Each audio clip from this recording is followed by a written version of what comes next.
ಈ ಮಹಾ ಕಾರ್ಯಕ್ಕೆ ಕಾರಣೀ ಪುರುಷನಾಗಿರುವಂಥ ಮಹಾಮಹಿಮಾಶಾಲಿಯಾದ ಬೇಡಿದವರಿಗೆ ಬೇಡಿದಷ್ಟಾರ್ಥಗಳನ್ನ ದಯಪಾಲಿಸುತ್ತಿರುವಂಥ ಶರಣರಲ್ಲಿಯೇ ಶರಣರಾಗಿ ಅಗ್ರಗಣ್ಯನಾಗಿರುವ 19ನೇ ಶತಮಾನದಲ್ಲಿ ಭಕ್ತಕಾಯ ಮಮಕಾಯ ಅನ್ನುವಂತ ಭಾವನೆ ತಾಳಿದಂಥ ಮಾದನ ಹಿಪ್ಪರಗಿಯ ಸದ್ಗುರು ಶರಣ ಶಿವಲಿಂಗೇಶ್ವರರ ದಿವ್ಯ ಪಾದಕ್ಕೆ ಅನಂತ ಕೋಟಿಯ ಭಕ್ತಿಯ ನಮನಗಳನ್ನು ಸಲ್ಲಿಸಿ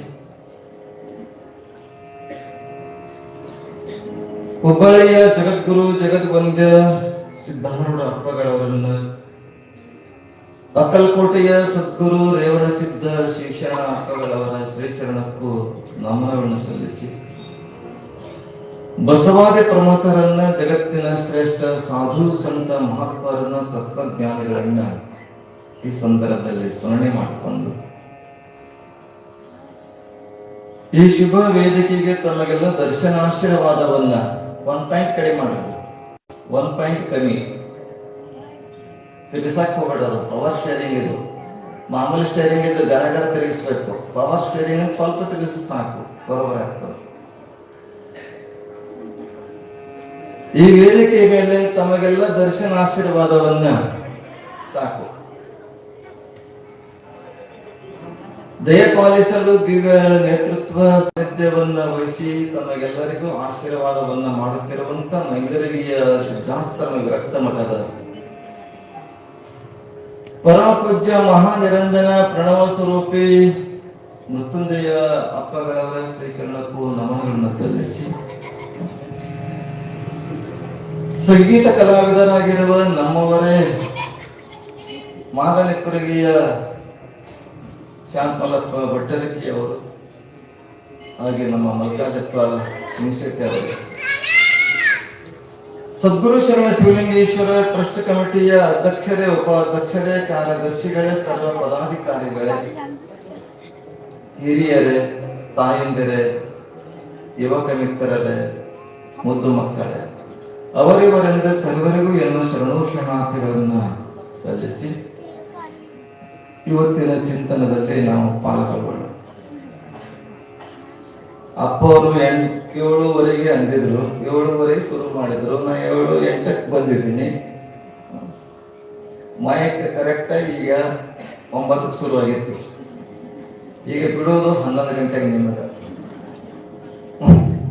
ಅರ್ಧ ಗಂಟೆಗೆ ಮುಂಚೆ ಹೆಚ್ಚಿಗೆ ತಗೋಬೇಕಾಗ್ತದೆ.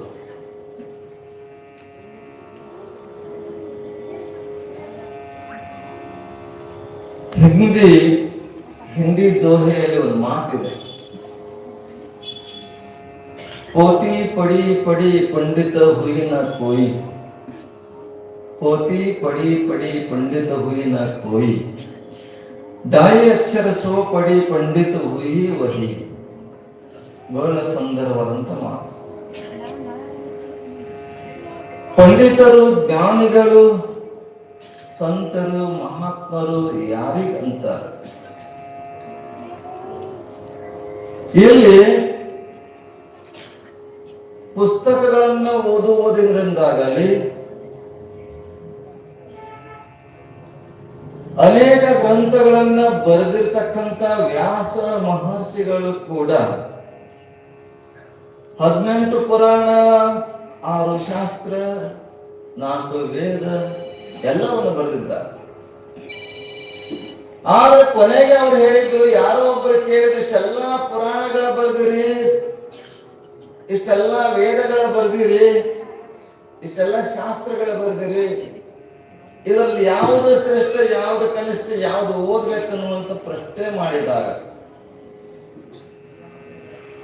ಅವರು ಕೊನೆ ಒಂದೇ ಮಾತು ಹೇಳಿದ್ರು, ನೋಡಪ್ಪ, ಎಲ್ಲರಿಗೂ ಹಿತವನ್ನ ಬಯಸು, ಅದೇ ಪುಣ್ಯ. ಎಲ್ಲರಿಗೆ ತೊಂದರೆ ಕೊಡುವಂಥದ್ದೇ ಪುಣ್ಯ, ತೊಂದರೆ ಕೊಡುವಂಥದ್ದೇನದಲ್ಲ ಅದು ಪಾಪ. ಎರಡೇ ಮಾತುಗಳು. ಎಲ್ಲರಿಗೆ ಒಳಿತನ್ನ ಬಯಸುವಂಥದ್ದು, ಎಲ್ಲರಿಗೆ ಎಲ್ಲರೂ ಒಳ್ಳೆಯದಾಗಲಿ, ಎಲ್ಲರಿಗೂ ಒಳ್ಳೆಯದಾಗಲಿ,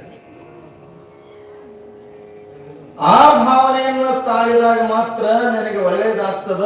ಎಲ್ಲಾ ಪುರಾಣಗಳು ನೋಡಿದರೆ ವಿಷ್ಣು ಪುರಾಣ, ಬ್ರಹ್ಮ ಪುರಾಣ, ಏನೇನು ಪುರಾಣಗಳದವಲ್ಲ, ಆ ಪುರಾಣದಲ್ಲಿ ಪೀಠಿಕೆಯಲ್ಲಿ ಪೂರ್ವದಲ್ಲಿ ಇಂಥ ಪುರಾಣವನ್ನು ಓದಿದ್ರೆ ನಿಮ್ಮ ಮೋಕ್ಷ ಸಿಕ್ತು ಅಂತ ಹೇಳಿದ್ರೆ ಯಾವ ಪುರಾಣ ಓದಿದ್ರು ನಮಗೆ ಗೊಂದಲದಲ್ಲಿ ಹಾಕ್ತಾರೆ.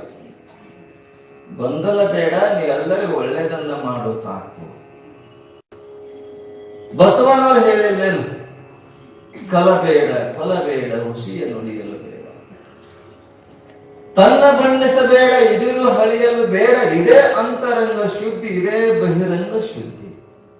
ಕ್ರಿಯಾ ವಿನಾ ಏನ್ ಗ್ರಂಥಗಳು ಓದಿದ್ರೆ ಏನು, ಯಾವ ತತ್ವವನ್ನು ತಿಳ್ಕೊಂಡಿದ್ರೆ ಮನುಷ್ಯತ್ವನೇ ಇಲ್ಲ ಅಂತಂದ್ರೆ ಏನು ಉಪಯೋಗ?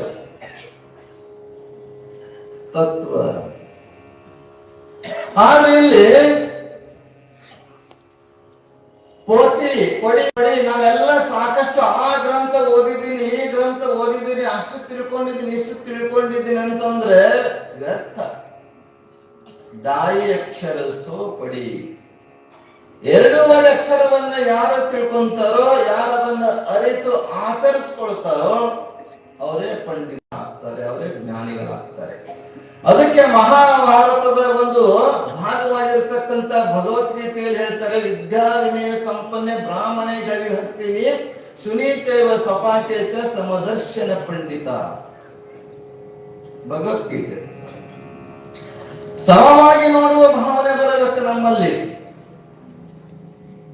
ಸಂತರಲ್ಲಿ ಅನೇಕ ಸಂತರಿಗೆ ಹೋಗಿದ್ದಾರೆ, ಶರಣರಲ್ಲಿ ಅನೇಕ ಶರಣರಿಗೆ ಹೋಗಿದ್ದಾರೆ, ಮಹಾತ್ಮರಲ್ಲಿ ಅನೇಕ ಮಹಾತ್ಮರು ಹೋಗಿದ್ದಾರೆ. ಸಮಭಾವವನ್ನು ನಾವು ಕಾಣುವಂಥದ್ದು ಆಯ್ತು ಅಂತಂದ್ರೆ ಯಾವ ಸಂತ ಶ್ರೇಷ್ಠ, ಯಾವ ಸಂತ ಕನಿಷ್ಠ ಅಲ್ಲ. ಜಗತ್ತನ್ನು ಉದ್ಧಾರ ಮಾಡಲಿಕ್ಕೆ ಬಂದಂತವರು ಪ್ರತಿಯೊಬ್ಬರು, ಜಗತ್ತಿನ ಜನರ ಅಜ್ಞಾನವನ್ನ ಕಳಲಿಕ್ಕೆ ಬಂದಂಥವರು. ಆದ್ರೆ ಅಲ್ಲಿ ನಾವು ಭೇದ ಭಾವವನ್ನ ಮಾಡಿದ್ರೆ ನಮಗೆ ವ್ಯರ್ಥ ಆಗ್ತದೆ. ಬಸವಣ್ಣ ಮತ್ತು ದೊಡ್ಡವಾಗಬೇಕಾಗಿತ್ತಂದ್ರ 770 ಅಮರಗಣಗಳು ಇರುವುದರಿಂದಲೇ ಬಸವಣ್ಣ ದೊಡ್ಡವಾದ. ಹೌದು. ಹಾಗೆ ಪ್ರತಿಯೊಬ್ಬ ಇವತ್ತು ಸಿದ್ಧಾಂತರ ಬೆಳಕಿಗೆ ಬರಬೇಕಾಗಿತ್ತಂದ್ರೆ ಅಕ್ಕಲಕೋಟೆಯ ಸದ್ಗುರು ಶಿವಶರಣರು, ರೇವಣಸಿದ್ಧ ಶಿವಶರಣಪ್ಪಗಳವರು ಅವರ ಕೀರ್ತನೆಗಳ ಮೂಲಕ ಎಲ್ಲಾ ಕಡೆ ಪ್ರಚಾರ ಮಾಡಿದ್ದಕ್ಕಾಗಿ ಸಿದ್ಧಾಂತರು ಇವತ್ತು ಮನೆ ಮನದಲ್ಲಿ ಉಳ್ಕೊಂಡರು. ಬಸವಣ್ಣ ಕಾಯಕ ದಾಸೋಹ ಅನುಭವ ತತ್ವವನ್ನ ಅಳವಡಿಸಿಕೊಂಡಿದ್ದ. ಇವತ್ತು ಹಿಪ್ಪರಗಿಯ ಸದ್ಗುರು ರೇವಣಸಿದ್ಧ, ಹಿಪ್ಪರಗಿಯ ಸದ್ಗುರು ಶಿವಲಿಂಗ ಶರಣರು ಬಸವಾದಿ ಶರಣರು ಏನು ಮಾಡಿದ್ದಾರಲ್ಲ ಆ ತತ್ವವನ್ನು ಅಳವಡಿಸಿಕೊಂಡಿದ್ದಕ್ಕಾಗಿಯೇ ಇವತ್ತು ಆ ಶರಣರ ಚರಿತ್ರೆಯಲ್ಲಿ ನೋಡ್ತಾ ಬರ್ತೀವಿ. ಅವರು ನಮ್ಮ ಹೃದಯದಲ್ಲಿ, ನಮ್ಮ ಮನೆಯಲ್ಲಿ, ಮನದಲ್ಲಿ ಶಾಶ್ವತವಾಗಿ ಉಳಿಕೊಂಡಿದ್ದಾರೆ. ಕಾಯಕ ನೆಗೆ ಕಾಯಕವನ್ನು ಮಾಡ್ತಕ್ಕಂಥವ್ರು. ಜೊತೆಗೆ ಅಲ್ಲಿರ್ತಕ್ಕಂಥ ಅವರು ವಾರಗೀಯ ಅವರ ಸಮವಯಸ್ಕನಾಗಿರ್ತಕ್ಕಂಥ ಮಕ್ಕಳನ್ನ, ಯುವಕರನ್ನ ಕರೆದುಕೊಂಡು ಅಧ್ಯಾತ್ಮದ ಚಿಂತನೆ, ಭಜನೆಗಳ ಮಾಡುವ ಮೂಲಕ ಶರಣರ ತತ್ವಗಳನ್ನ ಹೇಳ್ತಿದ್ರು. ಕಾಯಕ ಆಯ್ತು, ಅನುಭವ ಆಯ್ತು, ದಾಸೋಹ ಅಂತ ಗೊತ್ತಿದೆ. ಪ್ರತಿನಿತ್ಯ ಯಾರೋ ತಂದು ಕೊಟ್ಟರು ತಾಯಿ ಮುಚ್ಚಿಡ್ತಿದ್ರು. ಆದ್ರೆ ಯಾರಾದ್ರೂ ಬಂದ್ರೆ ಆ ಮುಚ್ಚಿಟ್ಟಿರ್ತಕ್ಕಂಥ ಕೊಡು ಪ್ರಸಾದ, ಬಂದಿದ್ದಾರೆ ಜಂಗಮರು ಬಂದಿದ್ದಾರೆ, ಅತಿಥಿಗಳು ಬಂದಿದ್ದಾರೆ ಅಂತ ಗುಣಪಡಿಸ್ತಿದ್ರು, ದಾಸೋಹವನ್ನ ಮಾಡ್ತಿದ್ರು. ಅಂತ ತತ್ವವನ್ನು ಅಳವಡಿಸಿಕೊಂಡಂತ ಶರಣರು. ಅದಕ್ಕಂತಲೇ ಪ್ರತಿವ್ಯಾಂತ್ರಿಣಿ ರತ್ನಾನಿ ಜಲಂ ಅನ್ನಂ ಸುಭಾಷಿತಂ ಮೂಢೈ ಪಾಷಾಣ ಖಂಡೇಶು ರತ್ನ ಸಂಜ್ಞಾಂ ವಿಧೀಯತೆ ಅಂತ ಹೇಳಿದ್ರು ಸುಭಾಷಿತ. ಇಲ್ಲಿ ಶರಣರ ಚರಿತ್ರೆ, ಅದ್ಭುತವಾಗಿರ್ತಕ್ಕಂಥ ಶರಣರ ಚರಿತ್ರೆಯನ್ನ ನೋಡುವುದಕ್ಕಿಂತ ಪೂರ್ವದಲ್ಲಿ ದಾಯಿ ಅಕ್ಷರ ಅಂತಂದ್ರೆ ಭಕ್ತಿ, ಸತ್ಯ, ಜ್ಞಾನ ಅನ್ನುವಂಥ 2 ಅಕ್ಷರಗಳದಲ್ಲ. ಭಕ್ತಿ ಅನ್ನುವಂಥದ್ದು, ಜ್ಞಾನ ಅನ್ನುವಂಥದ್ದು, ಸತ್ಯ ಅನ್ನುವಂಥದ್ದು, ಆತ್ಮ ಅನ್ನುವಂಥದ್ದು 2 ಅಕ್ಷರವನ್ನ ಯಾರು ತಿಳ್ಕೊಂತಾರೋ ಅವರು ಜ್ಞಾನಿಗಳಾಗ್ತಾರೆ, ಮಹತ್ವರಾಗ್ತಾರೆ, ಸಂತರಾಗ್ತಾರೆ. ಸ್ವತಂತ್ರವಾಗಿ ಭಗವಂತನ ಧ್ಯಾನವನ್ನ ಮಾಡ್ತಿದ್ರು ತಂದೆ ತಾಯಿಗಳು. ಶಿವಲಿಂಗ ಶಿವಯುಗಳ, ಆದಿ ಶಿವಲಿಂಗ ಶಿವಯುಗಳವರ ಧ್ಯಾನವನ್ನ ದಿನನಿತ್ಯ ಮಠಕ್ಕೆ ಹೋಗುವಂಥದ್ದು ಬರುವಂಥದ್ದು ನಾವೆಲ್ಲ ಹೆಂಗ್ ಮಾಡ್ತೇವೆ, ಬೆಳಗ್ಗೆ ಎದ್ದ ಕೂಡಲೇ ಸ್ನಾನ ಎಲ್ಲ ಮಾಡಿ ಕೊನೆಗೆ ನಮ್ಮ ಕೆಲಸ ಪೂರ್ವದಲ್ಲಿ, ನಮ್ಮ ನಿತ್ಯ ಕೆಲಸದ ಏನು ಪೂರ್ವದಲ್ಲಿ ಸದ್ಗುರು ಶರಣ ಶಿವಲಿಂಗೇಶ್ವರ ಮಠಕ್ಕೆ ಬಂದು ಹಣಿ ಹೊಡೆದು ಹೋದ್ರೆ ಸಾಕು, ಧನ್ಯರಾಗ್ತೇವೆ. ಅದಕ್ಕಂತ ನಾವು ನಿತ್ಯ ಅವನನ್ನ ನಾವು ಹೃದಯ ಮಂದಿರದಲ್ಲಿ ಸ್ಥಾಪಿಸಿಕೊಂಡಿದ್ದಕ್ಕಾಗಿ ಇವತ್ತು ನಮ್ಮ ಜೋಪಡಿಗಳೆಲ್ಲ ಹೋಗಿ ಬಂಗಲೆಗಳಾಗಿದೆ ಅಂತಂದ್ರೆ ಇದಕ್ಕೆ ನಮ್ಮ ಭಕ್ತಿಯ ಕಾರಣ, ಇದಕ್ಕೆ ಭಕ್ತಿಯ ಕಾರಣ.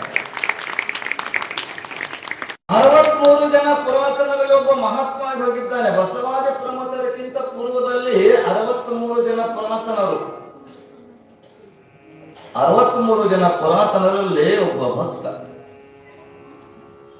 ಆ ಭಕ್ತನ ಕೆಲಸ ಮೀನು ಹಿಡಿಯುವಂತ ಕೆಲಸ, ಮೀನುಗಾರ ಮೀನು ಹಿಡಿಯುವಂತ ಕೆಲಸ ಮಾಡ್ತಿದ್ದ. ಮೀನನ್ನ ಹಿಡಿದು ಮಾರಿ ತನ್ನ ಜೀವನವನ್ನ ಸಾಗಿಸ್ತಿದ್ದ.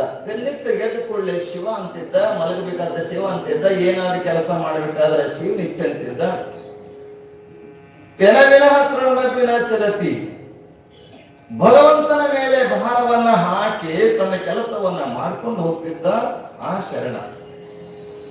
ಮೀನು ಹಿಡುವಂತ ಕೆಲಸ, ಮೀನು ಹಿಡಿಯುವಂತ ಕೆಲಸದಲ್ಲಿ ಒಂದು ಅವನ ನಿಯಮವನ್ನು ಇಟ್ಕೊಂಡಿದ್ದ. ನಿಯಮ, ಅದು ನಿಯಮ ಹೋಗಿ ನಮ್ಗೇನ ನೇಮ ನೇಮ ಆಗಿಬಿಟ್ಟೈತಿ. ಇವೆಲ್ಲ ನೇಮ ಮಾಡ್ತಿರಲ್ಲ, ಅದು ನಿಯಮ, ವ್ರತಾಚರಣೆ, ಹಿಡಿದು ಬಿಡದೆ ಎಂಬುದೇ ನಿಯಮ ಅಂತ ಹೇಳಿದ್ರು ಸತ್ಯಕ್ಕ. ನಾವ್ ಏನು ಪ್ರತಿನಿತ್ಯ ನಮ್ಮ ಜೀವನದಲ್ಲಿ ಪೂಜೆ, ಧ್ಯಾನ, ತಪಸ್ಸು, ಅನುಷ್ಠಾನ, ಒಂದು ಕಾಯಕ ಎಲ್ಲ ಏನೋ ಜೀವನದಲ್ಲಿ ಹಾಕಿಕೊಂಡಿರ್ತಕ್ಕಂಥ ನಿಯಮಗಳು, ಸೂತ್ರಗಳು, ಅದನ್ನೇನಾಗಿದೆ ಅಂದ್ರೆ ನಿಯಮ ಹೋಗಿ ಅದು ನೇಮ ನೇಮ ಆಗೈತಿ. ನೇಮ ಹಿಡ್ದೇವಿ, ನಿಯಮ, ವ್ರತಾಚರಣೆ. ಹಾಗೆ ನಾವು ವ್ರತ ಏನಿತ್ತಂದ್ರೆ ಅವನ ನಿಯಮವೇನಿತ್ತಂದ್ರೆ ಮೀನು ಹಿಡಿಯುವಂತ ಕಾಯಕವನ್ನ ಮಾಡ್ಲಿಕ್ಕೆ ಹೋದಂತ ಸಂದರ್ಭದಲ್ಲಿ ಜಾಲಿಯನ್ನ ನೀರಿಗೆ ಹಾಕ್ತಿದ್ದ. ನದಿಗೋ ಕೆರೆಗೋ ಹಳ್ಳಕ್ಕೋ ಹಾಕ್ತಿದ್ದ. ಆ ಬಲಿಯಲ್ಲಿ ಬಿದ್ದಿರ್ತಕ್ಕಂಥ ಮೀನುಗಳನ್ನ, ಮೊದಲ ಮೀನನ್ನ ಹಿಡಿದಿದ್ದು ಸಿಕ್ಕಿದ್ದು ಏನ್ ಮಾಡ್ತಿದ್ದ? ದೇವರಿಗೆ ಅರ್ಪಣೆ, ದೇವರಿಗೆ ಅರ್ಪಣೆ. ನಾವು ಹಿಂದಿನ ಕಾಲದಲ್ಲಿ ಹಳ್ಳಿಯಲ್ಲಿ ಬೆಳೆದಂತವರು ಆಗ ಒಲಿ ಮೇಲೆ ಅಡಿಗೆ ಮಾಡುವಂಥದ್ದು, ಸೌದೆ ಕಟ್ಟಿಗೆಗಳಿಂದ ಅಡಿಗೆ ಮಾಡುವಂಥದ್ದು. ಅಡಿಗೆ ಏನಾದ್ರೂ ಮಾಡ್ಬೇಕಾದ್ರೆ ಏನ್ ಮಾಡ್ತೇವೆ ಅಂದ್ರೆ ಅಡಿಗೆ ಮಾಡುತ್ತಾ ಮೊದಲೇ ರೊಟ್ಟಿಯನ್ನು ಮಾಡ್ತೀವಲ್ಲ, ರೊಟ್ಟಿಯನ್ನು ಮಾಡಿದ ಮೇಲೆ ಮೊದಲು ಹಂಚದ ಮೇಲೆ ಹಾಕ್ತಿದ್ರು, ಸ್ವಲ್ಪ ಹಾಕ್ತಿದ್ರು, ಸ್ವಲ್ಪ ಹಾಕಿ ಏನ್ ಮಾಡ್ತಿದ್ರು? ಒಲಿ ಒಳಗೆ ಹಾಕ್ತಿದ್ರು. ಇಲ್ಲ ಒಂದಿಷ್ಟು ದೊಡ್ಡದು ಮಾಡಿ ಆಕಳ ಕರಗಳಿದ್ರೆ ಆಕಳಿಗೆ ಕೊಡ್ತಿದ್ರು. ಅದು ಭಗವಂತನಿಗೆ ಸಲ್ಲಬೇಕು. ಬ್ರಹ್ಮಾರ್ಪಣಂ ಬ್ರಹ್ಮರವಿ ಬ್ರಹ್ಮಾಜ್ಞ ಬ್ರಹ್ಮಣಾವತಂ ಬ್ರಹ್ಮತೇನ ಗಂತವ್ಯಂ ಬ್ರಹ್ಮಕರ್ಮ ಸಮಾಧಿನ ಭಗವದ್ಗೀತೆ ಹೇಳ್ತಾರೆ. ಅಂದ್ರೆ ನಾನು ಭಗವಂತನ ಸೃಷ್ಟಿ ಮಾಡಿರ್ತಕ್ಕಂಥ ಈ ಜಗತ್ತನ್ನ ಎಳೆ ನಿಮ್ಮದಾನ, ಬೆಳೆ ನಿಮ್ಮದಾನ, ಸುರಿದು ಬೀಸುವ ಗಾಳಿ ನಿಮ್ಮದಾನ, ಎಲ್ಲವನ್ನ ಭಗವಂತ ಕೊಟ್ಟಿರ್ತಕ್ಕಂಥದ್ದು. ಒಂದಿಷ್ಟು ಭಗವಂತನಿಗೆ ಸಮರ್ಪಣೆ ಮಾಡುವಂತ ಭಾವನೆ ನಮ್ಮ ಹಳ್ಳಿಯ ಜನರಲ್ಲಿ ಬಂದಿದೆ. ಅವನಿಂದ ಕೊಟ್ಟಿರ್ತಕ್ಕಂಥದ್ದು ಅವನಿಗೆ ಅರ್ಪಿಸುವಂಥದ್ದು. ಹಾಗೆ ಅವನ ನಿಯಮ ಏನಿತ್ತಂದ್ರೆ ಮೊದಲು ಸಿಕ್ಕಿರುವಂತ ಮೀನನ್ನ ದೇವರಿಗೆ ಅರ್ಪಿಸುವಂಥದ್ದು. ದೇವರೇ, ಇದು ನಿನಗೆ ಸಮರ್ಪಣೆ, ಇದು ನಿನಗೆ ಅರ್ಪಣೆ.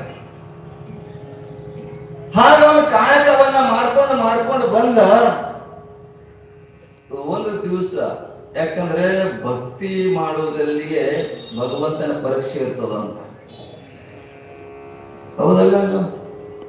ಯಾರು ಭಕ್ತರದಾರೋ ಅವರಿಗೆ ಪರೀಕ್ಷೆ, ಭಕ್ತರಲ್ಲದವರಿಗೆ ಪರೀಕ್ಷೆ ಇಲ್ರಿ. ಯಾರು? ಯಾಕಂದ್ರೆ ತನುವನಲ್ಲಾಡಿಸಿ ನೋಡುವ, ಮನವನಲ್ಲಾಡಿಸಿ ನೋಡುವ, ಧನವನಲ್ಲಾಡಿಸಿ ನೋಡುವ. ಹೇಳ್ತಾರೆ ದಾಸಣ್ಣವರು, ಪ್ರತಿ ಒಂದು ನಮ್ಮನ್ನ ಕೊಟ್ಟು ನೋಡ್ತಾನೆ, ಕಸಿದುಕೊಂಡು ನೋಡ್ತಾನೆ. ಬೆಚ್ಚದೆ ಬೆದರದೆ ಇದ್ದಡೆ ಕರದ ಹಿಡಿದೆತ್ತಿಕೊಂಬ ರಾಮನಾಥ. ಅಂಜಬಾರದು, ಅಳಕಬಾರದು. ಏನೆಲ್ಲ ಭಗವಂತನದಲ್ಲ, ಭಗವಂತನ ಆಶೀರ್ವಾದ. ನಿಮ್ಗೆ ಹೇಳ್ತೀನಿ, ನೀವೆಲ್ಲ ಮಹಾಭಾರತ ನೋಡಿದ್ದೀರಿ. ಮಹಾಭಾರತದಲ್ಲಿ ಕೃಷ್ಣ ಭಗವಂತ ಯಾರ ಕಡೆ ಇದ್ದಾನೆ? ಪಾಂಡವರ ಕಡೆ ಇದ್ದಾನೆ. ಪಾಂಡವರ ಕಡೆನೆ ಇದ್ದಾನೆ. ಆದ್ರೆ ಸಾಕ್ಷಾತ್ ಕೃಷ್ಣನೇ ದೇವರೇ ಅವರ ಕಡೆ ಇರುವಾಗ ತಾಯಿ ಕುಂತಿ, 5 ಜನ ಮಕ್ಕಳು, ಹೆಂಡತಿ ದ್ರೌಪದಿ, ಇದೆಲ್ಲವನ್ನ ನೋಡಿದ ಮೇಲೆ ಒಂದು ಸಲ ಕೃಷ್ಣ ಅಂತಾನೆ, ಯಾಕಂದ್ರೆ ವನವಾಸ ಅಜ್ಞಾತವಾಸ ಎಲ್ಲವನ್ನು ಅನುಭವಿಸಿದ್ರೆ ಕಷ್ಟವನ್ನು ಅನುಭವಿಸ್ತಾ ಇದ್ರಲ್ಲ. ಕೃಷ್ಣ ಕೇಳ್ತಾನೆ, ತಾಯಿ ಕುಂತಿಗೆ ಕೇಳ್ತಾರೆ, ತಾಯಿ ಭಗವಂತ ನಿನ್ನ ಜೊತೆಗೆ ಇರ್ದಾನ, ಆ ದುರ್ಯೋಧನ 101 ಏನು ಕೌರವರಲ್ಲ ತುಂಬಾ ಬಹಳ ಕಷ್ಟ ಕೊಟ್ಟಾರ, ಏನಾರು ಕೇಳ್ಕೋ ತಂದಾಗ ಆ ತಾಯಿ ಅಂತಾಳೆ, ತಾಯಿ ಹೇಳ್ತಂದ್ರು ಕುಂತಿಗೆ ಏನ್ರಿ ಕೇಳ್ಕೊ. ಆಗ ಹೇಳ್ತಾಳೆ ಕುಂತಿ, ನೀ ಇದೆಲ್ಲ ಸಾಕು, ಎಲ್ಲವ ನನಗೆ ಕೊಟ್ಟಿದ್ರೆ ನಿನ್ನ ಸ್ಮರಣೆಯನ್ನು ನಾನು ಮರೆತು ಹೋಗ್ತಿದ್ದೆ, ಎಲ್ಲವನ್ನ ಕೊಟ್ಟಿದ್ರೆ ನೀ ಯಾಕೆ ನನ್ನ ಜೊತೆಗೆ ಇರ್ತಿದ್ದಿ, ನನಗೇನು ಕಷ್ಟ ಇಲ್ಲ, ಆ ಕಷ್ಟವೇ ಸಾಕು ಅಂತ ಕುಂತಿ ಕೃಷ್ಣ ಹೇಳ್ತಾಳೆ. ನೋಡ್ರಿ, ಆ ಕಷ್ಟ ಇರೋದ್ರಿಂದ ಆ ಕಷ್ಟಕ್ಕೆ ಸಹಾಯಕವಾಗಿ ಕೃಷ್ಣ ಪರಮಾತ್ಮ ಇದ್ದ. ಭಗವಂತ ಯಾವ ಕಡೆ ಇರ್ತಾನೆ ನೋಡಿ. ಅನುಸಂಧಾನದ ಸಂದರ್ಭದಲ್ಲಿ ಕೂಡ ಈ ಕಡೆ ಅರ್ಜುನ, ಈ ಕಡೆ ದುರ್ಯೋಧನ. ಕೃಷ್ಣ ಒಂದೇ ಹೇಳ್ತಾನೆ, ನಾನು ಯಾರಿಗೆ ಮೊದಲು ನೋಡ್ತೀನೋ ಅವ್ರ ಕಡೆ ನಾ ಆಗ್ತೀನಿ, ಯಾರಿಗೆ ನಾ ಮೊದಲು ನೋಡ್ತೀನಲ್ಲ ಅವ್ರ ಕಡೆ ಆಗ್ತೀನಿ ಅಂದಿರ್ತಾನೆ. ಮಧ್ಯಾಹ್ನದಲ್ಲಿ ಮಲಗಿದಾನೆ, ಸಮಯ ಕೊಟ್ಟಿದ್ದಾರೆ, ಇಂಥ ಸಮಯಕ್ಕೆ ಬರಬೇಕು, ಅದನ್ನ ಯಾರಿಗೆ ನೋಡ್ತೀನಿ ಮೊಟ್ಟ ಮೊದಲು ಅವ್ರ ಕಡೆ ಆಗ್ತೀನಿ ಅಂತ ಹೇಳ್ತಾನೆ.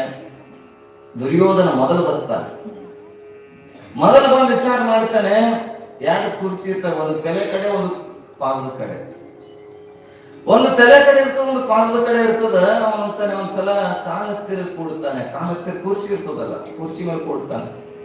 ಅವನಿಗೆ ಅಳಕು, ನಾ ರಾಜ, ನಾ ದುರ್ಯೋಧನ, ನನಗೆ 106 ಜನ ಅಣ್ಣ ತಮ್ಮಂದಿರು, ನಾ ಇಲ್ಲಿ ಕೆಳಗೆ ಕೊಡ್ಬೇಕು, ಕಾಲ ಹತ್ತಿರ ಕೂಡಬೇಕು ಅಂತ ಪ್ರಶ್ನೆ ತನ್ನನ್ನು ತಾನು ಮಾಡಿಕೊಂಡು ಅಹಂಕಾರದಿಂದ ಏನ್ ಮಾಡ್ತಾನೆ, ತಲೆ ಕಡೆ ಕೂಡ್ಬೇಕಂತ ತಲೆ ಹತ್ತಿರ ಇರ್ತಕ್ಕಂತ ಕುರ್ಚಿ ಮೇಲೆ ಕೂಡ್ತಾನೆ. ಆಗ ಅರ್ಜುನ್ ನಂತರ ಬಂದು ಕಾಲಿರ್ತಕ್ಕಂಥ ಕುರ್ಚಿ ಮೇಲೆ ಕೂಡ್ತಾನೆ. ಆಗ ಕಣ್ಣು ತೆಗೆದಾಗ ಏನ್ ಕಾಣ್ತದ, ಯಾರು ಕಾಣ್ತಾರೆ, ಅರ್ಜುನೇ ಕಾಣ್ತಾರೆ. ಆಗ ಮೊದಲು ಅರ್ಜುನ ನೋಡಿದೀನಿ ಅಂತ ಅರ್ಜುನನ ಕಡೆ ಆಗ್ತಾರೆ. ಹಾಗೆ ಸದ್ಗುರು ಶರಣ ಶಿವಲಿಂಗೇಶ್ವರರು ನಮ್ಮನ್ನು ನೋಡಬೇಕಾಗಿತ್ತಂದ್ರ ತಲೆ ಮೇಲೆ ಕೂತರಾಗಲ್ಲ, ಮೇಲೆ ಎತ್ತರ ಕೂತರಾಗಲ್ಲ, ಪಾದದ ಹತ್ತಿರ ಕೂತಾಗ ಮಾತ್ರ ಸದ್ಗುರು ಶರಣ ಶಿವಲಿಂಗೇಶ್ವರ ಆಶೀರ್ವಾದ ಆಗ್ತದೆ. ಅವ್ನು ಯಾವತ್ತೂ ಕೈ ಬಿಡುವುದಿಲ್ಲ. ಅವನ ಕೈ ಬಿಟ್ರೆ ಸಾಕು, ಅವನ ಕೈ ಬಿಟ್ರೆ ನಾವು ಮುಳುಗಿ ಹೋಗ್ತೇವೆ. ಸದ್ಗುರು ಶರಣ ಶಿವಲಿಂಗೇಶ್ವರ ಇವತ್ತು ನಿಮ್ಮೆಲ್ಲರನ್ನ ಕೈ ಹಿಡಿದಿದ್ದಕ್ಕಾಗಿ ನಿಮ್ಮೆಲ್ಲ ಮನೆಗಳು ಮನ ಮತ್ತು ಮನೆಗಳು ಮಕ್ಕಳು ಎಲ್ಲ ವಿದ್ಯಾವಂತರಾಗಿದ್ದಾರೆ, ಮನೆಗಳೆಲ್ಲ ಭವ್ಯ ಬಂಗಲೆಗಳಾಗಿದ್ದಾರೆ. ನೋಡ್ಬೇಕು, ಹಿಂದಿನ 20 ವರ್ಷದಿಂದ ಬರಗತ್ತೀನಿ, ನಾನು ನೋಡ್ತಾನೆ ಇದ್ದೀನಿ. ನಾನು ಜೋಪಡಿ ಅಲ್ಲ, ಅದಕ್ಕೆ ಜೋಪಡಿ ಪಟ್ಟಿ ತಂದ್ರೆ ಅವನು ಒಲಿದ್ದಾರೆ ಕೊರಡು ಕೊನರುವುದು. ಅವನು ಎಲ್ಲ ಆತನ ಆಶೀರ್ವಾದ ಆಯ್ತು ಅಂತಂದ್ರೆ ಏನೆಲ್ಲ ಸಿಗುವಂಥದ್ದು. ನಿಮ್ಗೆ ಹೇಳ್ತೀನಿ, ನೆನಪು ಮಾಡ್ತೀನಿ ಅಷ್ಟೇ, ಎಲ್ಲ ಗೊತ್ತೈತಿ. ರಾಮಾಯಣದಲ್ಲಿ ರಾಮ ಸೀತೆಯನ್ನ ಕಳ್ಕೊಂಡನ ಇಲ್ಲ, ರಾವಣ ಹೋಗಿದ್ದ. ರಾಮನಿಗೆ ಸಹಾಯಕನಾಗಿ ಆ ವಾನರ ಸೈನ್ಯ ರಾಮನಿಗೆ ಸಹಾಯಕರಾಗಿ ವಾನರ ಸೈನ್ಯ ಇಲ್ಲಿಂದ ಲಂಕಾಪಟ್ಟಣಕ್ಕೆ, ಭಾರತದ ಕೊನೆಯ ಭಾಗ ಕನ್ಯಾಕುಮಾರಿಯಿಂದ ಕಾಶ್ಮೀರದ ಇದು ಲಂಕಾಪಟ್ಟಣಕ್ಕೆ ಸೇತುವೆ ಕಟ್ಟಬೇಕು. ಸೇತುವೆ ಕಟ್ಟಬೇಕಾದ್ರೆ ಆಂಜನೇಯ ಮುಖ್ಯ ಮುಂದಾಳತ್ವ ವಾನರನ್ನ ಕರ್ಕೊಂಡು ಸೇತುವೆಕ್ಕಾಗಿಯೇ ಅವರ ಹೆಸರುಗಳನ್ನ, ಅವರ ಚರಿತ್ರೆಯನ್ನ ಇವತ್ತು ಇತಿಹಾಸದ ಪುಟಗಳಲ್ಲಿ ಉಳ್ಕೊಂಡದ. ನಾವು ಇನ್ನೊಬ್ಬರಿಗೆ ಪರೀಕ್ಷೆ ಮಾಡಕ್ ಹೋಗ್ತಾ ಇದೀವಲ್ಲ, ನಾವು ಪರೀಕ್ಷೆ ಮಾಡಬಾರದು, ನಮ್ಮನ್ನ ಅವ್ರು ಪರೀಕ್ಷೆ ಮಾಡಬೇಕು. ಸದ್ಗುರು ಶರಣ ಶಿವಲಿಂಗೇಶ್ವರ ಎಂದೂ ಕೂಡ ಹಣಕ್ಕೆ, ದುಡ್ಡಿಗೆ, ರೊಕ್ಕಿಗೆ, ಪೈಸಕ್ಕೆ ಮುಟ್ಟಿಲ್ಲ. ಪೈಸಾ ಮೇರ ಪತ್ನಿ ಅಂದ್ಬಿಟ್ಟಿವ್ ನಾವೆಲ್ಲ. ಬಾಲ್ ಬಚ್ಚ ಮೇರ ಸಂತ ಲೋಗ ಹಂಗೆ ಆಗ್ಬಿಟ್ರೆ. ಪತ್ನಿ ಮೇರ ಗುರು, ಪೈಸಾ ಮೇರ ಬಾಲ್ ಬಚ್ಚೆ ಮೇರ, ಹಂಗೆ ಎಲ್ಕೋತ ಹೋಗ್ತಾರ. ತಂದೆ ನನ್ನ ಆ ರೊಕ್ಕ ದುಃಖ ಕಾರಣಕ್ಕ ಅಂತ ನೀವು ಹಾಡಿ ಕೇಳಿರಿ. ಅಂತ ರೊಕ್ಕವನ್ನು ಎಂದೂ ಮುಟ್ಟಿಲ್ಲ, ಪೈಸೆ ಎಂದೂ ಮುಟ್ಟಿಲ್ಲ ಶರಣರು. ಅಂತ ಶರಣರಿಗೆ ಪಕ್ಕದ ಊರಿನವರು ಬಂದು ಪರೀಕ್ಷೆ ಮಾಡ್ತಾರೆ. ಗೊತ್ತದ ನಿಮಗೆಲ್ಲ, ಪಕ್ಕದ ಊರಿನವ್ರು ಅಂತಾರೆ, ನೋಡೋದು ಶರಣ ರೊಕ್ಕಿಗೆ ಮುಟ್ಟಿಲ್ಲ ನೋಡ್ತೀನಿ ಅಂತ ವಿಚಾರ ಮಾಡಿ ಒಂದು ಸಲ ರೊಕ್ಕ ತಂದಿರ್ತಿರ್ತಾರೆ. ಮುಚ್ಚಿ ಕಾರ್ಯಕ್ರಮಕ್ಕೆ ಒಂದಿಟ್ಟು ಸಕ್ಕರೆಯನ್ನು ತಂದಿರ್ತಾರೆ. ಸಕ್ಕರೆ ಒಳಗೊಂದಿಟ್ಟು ರೊಕ್ಕ ಮುಚ್ಕೊಂಡು ಬಂದಿರ್ತಾರೆ. ಶರಣರಿಗೆ ಜ್ಞಾನಿಗಳು ಹೌದು, ಸಂತರು ಹೌದು, ಮಹಾತ್ಮರು ಹೌದು. ಸಕ್ಕರೆ ಇರ್ತಕ್ಕಂಥ ರೊಕ್ಕ ದುಡ್ಡು ಇವ್ರಿಗೆ ಹೆಂಗ್ ಗೊತ್ತಾಯ್ತು? ಜ್ಞಾನದ ದಿನನಿತ್ಯ ಯಾರಿಗೂ ಗೊತ್ತಾಗಲಾರ್ದಾಗೆ ಕಾಳಿಕಾದೇವಿಯನ್ನು ಆರಾಧನೆ ಮಾಡ್ತಿದ್ರು. ಕಾಳಿಕಾದೇವಿಯನ್ನ ನಾವು ಮಾಡ್ತಕ್ಕಂಥ ಆಚಾರ ವಿಚಾರ ಸಂಪ್ರದಾಯವನ್ನು ಇಡೀ ಜಗತ್ತಿಗೆ ಗೊತ್ತಾಗ್ತದೆ. ಆದ್ರೆ ಶರಣರು ಎಂದು ಕಾಳಿಕಾ ದೇವಸ್ಥಾನಕ್ಕೆ ಹೋಗುವಂಥದ್ದು ಯಾರಿಗೂ ಗೊತ್ತಾಗಿಲ್ಲ. ಎಷ್ಟು ವರ್ಷ ತಪಸ್ಸು ಮಾಡಿದ್ರು, ಎಷ್ಟು ವರ್ಷ ಅನುಷ್ಠಾನ ಮಾಡಿದ್ರು ಗೊತ್ತಿಲ್ಲ. ಬಸವಣ್ಣನವರ ಕಾಲದಲ್ಲಿ ಮರಳು ಶಂಕರ ದೇವ ಅಂತ ಅಫ್ಘಾನಿಸ್ತಾನದಲ್ಲಿ ಬಂದಂತ ಶರಣ ಮರಳು ಶಂಕರ ದೇವ. ಎಲ್ಲರೂ ಬಿಟ್ಟಿರ್ತಕ್ಕಂಥ ಪ್ರಸಾದವನ್ನು ಊಟ ಮಾಡಿ ಬಿಟ್ಟಿರ್ತಕ್ಕಂಥ ಎಲೆಯಲ್ಲಿ ವಾಸವಾಗಿದ್ದ ಮರಳು ಶಂಕರ ದೇವ. ಅಂತ ಶರಣ ಬಸವಣ್ಣನಿಗೆ ಹೇಳ್ತಾನೆ, ನೀ ಎಂತ ಬರ್ತಾವೋ ಅಲ್ವಾ, ಕರ್ಕೊಂಡು ಹೋಗಿ ಮರಳು ಶಂಕರ ದೇವನ ತೋರಿಸ್ತಾನೆ. ನಾನೊಬ್ಬನೇ ಭಕ್ತ ಅನ್ನುವಂತ ಭಾವನೆಯನ್ನ ಬಸವಣ್ಣರಲ್ಲಿ ಇತ್ತಲ್ಲ. ಆ ಬಸವಣ್ಣನವರ ಯಾಕ್ರಪ್ಪ ಇದು? ಬಸವಣ್ಣನ ಭಕ್ತಿಯನ್ನ ಕಂಡು ಹೇಳ್ತಾರೆ, ಅಲ್ಲ ಪ್ರಭು ಎಂತ ಭಕ್ತ ಇದ್ದೀನಿ, ನಿನಗಿಂತ ಶ್ರೇಷ್ಠ ಭಕ್ತ ಅಂತ. ಎಂಜಲ ಎಲೆಯಲ್ಲಿ ಊಟ ಮಾಡಿದ ಎಲೆಯ ಮಧ್ಯದಲ್ಲಿರ್ತಕ್ಕಂಥ ಮರಳು ಶಂಕರ ದೇವನ ಹತ್ತಿರ ಕರೆದುಕೊಂಡು ಬಂದು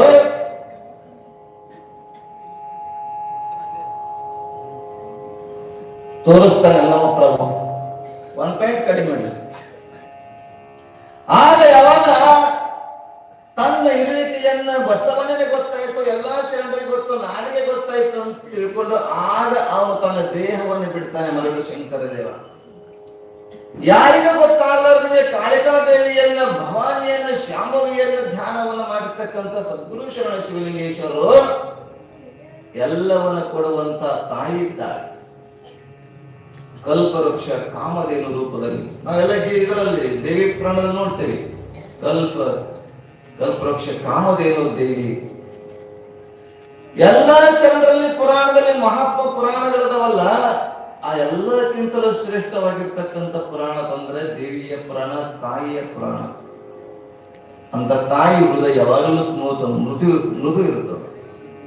ಅಂತ ತಾಯಿಯ ದಿನನಿತ್ಯ ರಾತ್ರಿ ಹೋಗ್ತಿತ್ತು, ನಸ್ಕಿನ ಹೋಗ್ತಿದ್ರು, ಗೊತ್ತಾಗಲ್ಲ ಅದನ್ನ ಯಾರಿಗೆ ಹೇಳ್ತಿದ್ದಿಲ್ಲ. ಅಂತರ ನಮ್ಮ ಅಪ್ಪಗಳು ಹೇಳ್ತಿದ್ರು, ಅವರು ಯಾವಾಗ ಹೋಗಿ ಬಂದಿರ್ತಾರೋ ಹೊರಗೆ ಗೊತ್ತಿರ್ತದೆ. ಅಷ್ಟು ಕಾಪಾಡ್ಕೊಂಡು ಬಂದಂತವ್ರು. ಅಂಥ ಶರಣರು ದುಡ್ಡಿಗೆ ಮುಟ್ಲಿಲ್ಲ. ಮಠದ ಒಂದು ಕಾರ್ಯ ಬಡತನ ಅಂತ ಪಕ್ಕದ ಊರಿನವರು ತಂದು, ಯಾಕಂದ್ರೆ ಊರ ಹೆಸರು ಹೇಳಿದ್ರೆ ನಮ್ಮ ಮರ್ಯಾದೆ ನಾವೇ ಕಳ್ಕೊಂಡಾಗ ಆಗ್ತದೆ. ಪಕ್ಕದ ಊರಿನವರು ಅಂತ ಗೊತ್ತಾಗ್ತದೆ ನಿಮಗೆಲ್ಲ.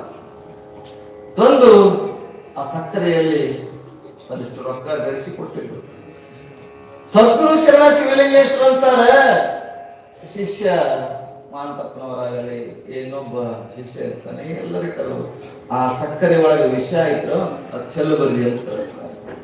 ಹೆಂಗಿರಬೇಕು ಅವ್ರ ಪರೀಕ್ಷೆ ಅಂತ ರೊಕ್ಕ ಇಟ್ಕೊಂಡ್ ಬಂದಿದ್ರು. ಆದ್ರೆ ಶರಣರಂತಾರೆ ಇದರಲ್ಲಿ ವಿಷ ಬರ್ತದ, ವಿಷ ಐತಿ ಅಂತ ಹೇಳಿದ್ದಾರೆ ಶರಣ. ಚೆಲ್ಲಿ ಬರ ಕೇಳ್ತಾರೆ. ಆಗ ಆ ಊರಿನವ್ರಂತಾರೆ, ಅಪ್ಪ ನಮ್ಗೆ ತಪ್ಪಾಯ್ತು, ನಿಮ್ಮ ಪರೀಕ್ಷೆ ಮಾಡ್ಲಿಕ್ಕೆ ನಾವು ಈ ತರ ಮಾಡಿದ್ದೇವೆ, ತಪ್ಪಾಯ್ತು ಅಂತ ಕೇಳ್ಕೊಂತಾರೆ. ಇದು ಶರಣರ ಚರಿತ್ರೆ. ನಾವಂತೇನು ಈ ಕೈ ಕೇಳಿದ್ರೆ ಈ ಕೈ 10 ರೂಪಾಯಿ ಕೊಡು, ಇನ್ನೊಂದು ಕೈ ಮಾತು. ನಾವು ನೌಕರಸ್ಥರು ಹೆಂಗದಲ್ಲ, ಟೇಬಲ್ ಮೇಲೆ ಬರೋದು ಬೇರೆ, ಟೇಬಲ್ ಕೆಳಗೆ ತೊಗೊಳೋದು ಬೇರೆ ಆಗೈತಿ. ನಮ್ಮಲ್ಲಿ ಹುಡುಗರು ಬರ್ತಾವ, ಕೆಲಸಕ್ಕೆ ಕೊಡೋದು ರೂಢಿ ನಮ್ಗ. ಅವು ಕೆಲಸಕ್ಕೆ ತೋತಾವ, ತೊಗೊಂಡು ಸುಮ್ಮಿರ್ಬೇಕಲ್ಲ, ಇದನ್ನ ಕೈ ಬಂದ್ ಮಾಡ್ತಾವ. ಶರಣರು ಯಾವ ಕೈ ಮಾಡಿಲ್ಲ. ಭಕ್ತ ಕಾಯ ಮಮ ಕಾಯ. ಬಯಸಿ ಬಂದದ್ದು ಅಂಗಭೋಗ, ಬಯಸದೆ ಬಂದದ್ದು ಲಿಂಗ ಭೋಗ ಅನ್ನುವಂಥ ತತ್ವವನ್ನ ಜೀವನದಲ್ಲಿ ಅಳವಡಿಸಿಕೊಂಡು ಸದಾ ಆ ಲಿಂಗ ಪೂಜೆಯ ನಿರತರಾಗಿ ಯೋಗ ಸಾಧನೆ ಮೂಲಕ ತಮ್ಮ ಜೀವನವನ್ನು ಸಾಗಿಸ್ತಾರೆ. ಹಾಗೆ ಇಲ್ಲಿ 63 ಜನ ಪುರಾತನಲ್ಲಿ ಒಬ್ಬ ಮೀನುಗಾರ ಮಾಡ್ತಕ್ಕಂಥ ಕಾಯಕದಲ್ಲ, ಅದ್ಭುತವಾಗಿರ್ತಕ್ಕಂಥ ಕಾಯಕ. ಇದು ಮುಗಿಯಂಗಿಲ್ಲ, ಎಲ್ಲಿ ಹೋದ್ರೆ ಅಲ್ಲೇ ಬರ್ಬೇಕಾಗ್ತದ. ಹೀಗೆ ಆತ ಪರೀಕ್ಷೆ ಮಾಡ್ತಾನೆ ಭಗವಂತ. ಯಾಕಂದ್ರೆ ಭಕ್ತಿ ಎಂಬುದು ಮಾಡಬಾರದು, ಕರಗಸದಂತ ಹೋಗುತ್ತಾ ಕುಯ್ಯೋದು, ಬರುತ್ತಾ ಕುಯ್ಯೋದು ಅಂತ ಹೇಳಿ ಬಸವಣ್ಣ. ಮೊದಲೇ ಭಕ್ತಿಯನ್ನ ಮಾಡಬಾರದು, ಮಾಡುವಾಗ ಅದು ಕರಗಸಂಗ ಹೊತ್ತನ ಕೊಯ್ತದ, ಬರ್ತನ ಕೊಯ್ತದ, ಹಾಗ ಐತಿ ಅಂತ ಹೇಳ್ತಾರೆ. ಆದ್ರೆ ಈತ ಅಂಜಲಿಲ್ಲ, ಬೆದರಲಿಲ್ಲ, ಅಳಕಲಿಲ್ಲ. ಎಲ್ಲ ಭಗವಂತನ ಇಚ್ಛೆ. ನೀನು ಆಡಿದನು, ನೀನು ಆಡಿಸಿದಂತೆ ಕೋಲ ತುದಿಯ ಕೋಡಲದಂತೆ ನೇನ ತುದಿಯ ಗೊಂಬೆಯಂತೆ. ಹೇಗೆ ಇಡ್ತೀಯ, ಹಾಗೆ ಎಲ್ಲ ಭಗವಂತನ ಇಚ್ಛೆ ಅಂತ ಭಗವಂತನ ಮೇಲೆ ಭಾರವನ್ನು ಹಾಕಿ 10-11 ದಿವಸಗಳಾಯಿತು.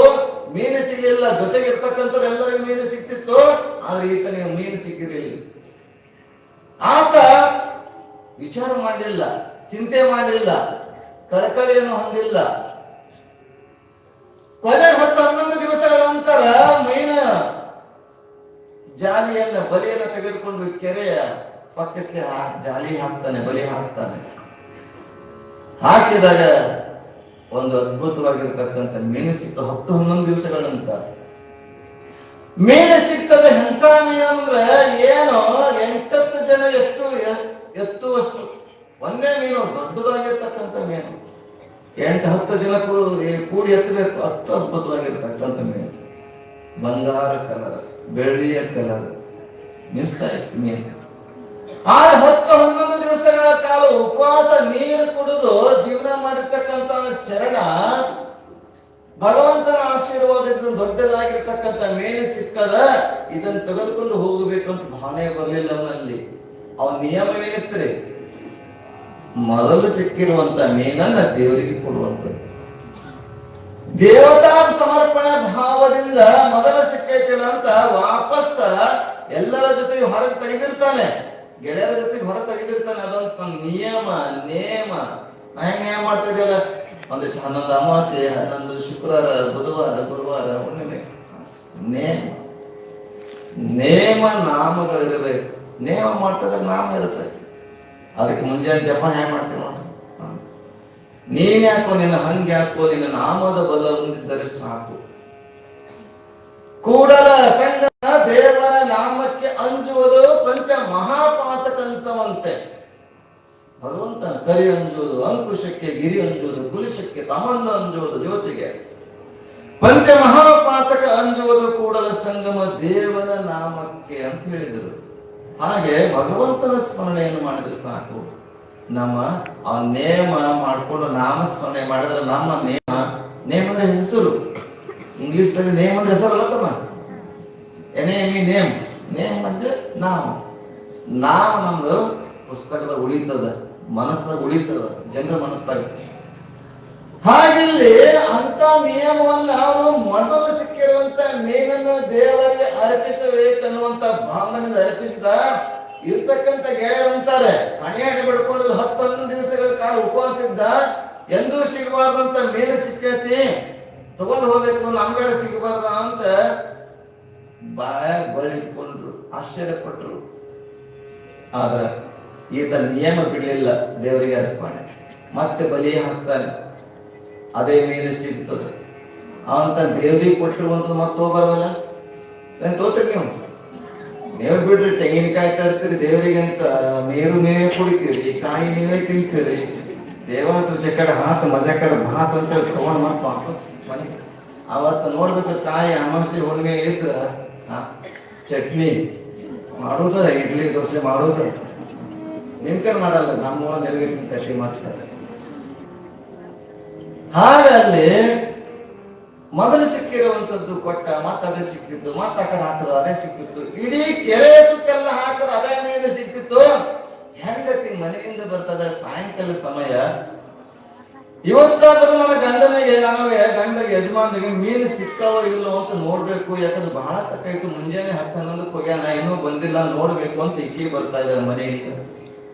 ಈತ ಎಲ್ಲಾ ಕೆರೆ ಸುತ್ತೆಲ್ಲ ಹಾಕಿ ನೋಡ್ತಾನೆ, ಅದೇ ಮೀನು ಸಿಕ್ಕಿತ್ತು, ಮತ್ತೆ ಬಿಡ್ತಿದ್ದ. ಇನ್ನೇನು ಹೆಂಡತಿ ಬಂದಿದ್ದಾಳೆ, ಸಾಯಂಕಾಲದ ಸಮಯ, ದೀಪ ಹಚ್ಚುವಂತ ಸಮಯದಲ್ಲಿ ಸಾಕಪ್ಪ ಅಂತ ಅದನ್ನ ಬಿಡಾಕ್ ಹೋಗ್ತಾನೆ. ಹೆಂಡತಿ ಪಕ್ಕಕ್ಕೆ ಬಂದು ನಿಂತಿರ್ತಾಳೆ, ಮೀನನ್ನು ಬಿಡ್ತಾ ಇರೋದು ನೋಡ್ತಾಳೆ. ಅದು ಏನು ಬಿಡಾಕ್ ಹೋಗಿರ್ತಾಳೆ, ತಕ್ಷಣವೇ ಅದರ ಹೊಟ್ಟೆಯನ್ನು ಹೊಡೆದು ಸಾಕ್ಷಾತ್ ಭಗವಂತನ ಪ್ರತ್ಯಕ್ಷ ಅಂತಾನೆ, ನೋಡಪ್ಪ ನಿನ್ನ ಭಕ್ತಿಗೆ ನಾನು ಮೆಚ್ಚಿದ್ದೇನೆ, ನೀನು ನಡಿ ಅಂತ ಕೈಲಾಸ ಕರ್ಕೊಂಡು ಹೋಗ್ತಾನೆ. ಗಂಡ ಹೆಂಡತಿ ಸಮೇತವಾಗಿ ಇವತ್ತು 63 ಜನ ಶರಣರಲ್ಲಿ ಆತನ ಹೆಸರು ಶಾಶ್ವತವಾಗಿ ಉಳಿದದ್ದು. ಅವನೇ ಅತಿ ಭಕ್ತ ಅಂತ ಕರೀತಾರೆ. ಅಂತ ಶರಣರ ಸಾಲಿನಲ್ಲಿ ನಮ್ಮ ಹಿಪ್ಪರಿಗೆ ಸದ್ಗುರು ಮಹಾಮಹಿಮಶಾಲಿಯಾಗಿರ್ತಕ್ಕಂತಹ ಸದ್ಗುರು ಶರಣ ಶಿವಲಿಂಗೇಶ್ವರ ಒಬ್ಬರು. ಅಂತವರ ಒಂದು ಪುಣ್ಯಾರಾಧನೆಯ ಒಂದು ಪೀಠಿಕ ಇದು.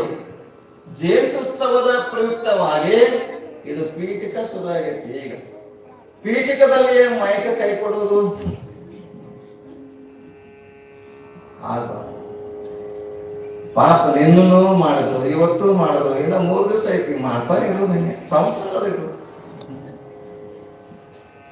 ಹಾಗೆಲ್ಲಿ ತಂದೆ ತಾಯಿಗಳಾದವರು ಬಹಳ ಕಷ್ಟವನ್ನು ಅನುಭವಿಸಿದಂಥವ್ರು. ಎಲ್ಲರಿಗೂ ಗೊತ್ತಿದೆ, ಕಷ್ಟ ಗೊತ್ತಿರ್ಬೇಕು. ಕಷ್ಟ ಇದ್ದಾಗ ಮುಂದಿನ ಸುಖದ ಅನುಭವ ಆಗ್ತದ, ಕಹಿ ತಿಂದ್ರೆ ಸಿಹಿಯ ಅನುಭವ ಆಗ್ತದ. ಹೌದಲ್ಲ? ಕಹಿ ತಿಂದ್ರೆ ಸಿಹಿಯ ಅನುಭವ ಆಗ್ತದ. ಕಷ್ಟದ ಅನುಭವ ಯಾರಿಗಿರ್ತದೋ ಆತನಿಗೆ ಭಗವಂತನ ಅರಿವು ಇರ್ತದೆ. ತಂದೆ ತಾಯಿಗಳು ಮಲ್ಲಿಕಾರ್ಜುನ ಮತ್ತು ಬಂಗಾರ ಭಗವಂತನ ಸ್ವಾಮಿ ಎಂತ ದಂಪತಿಗಳವರು.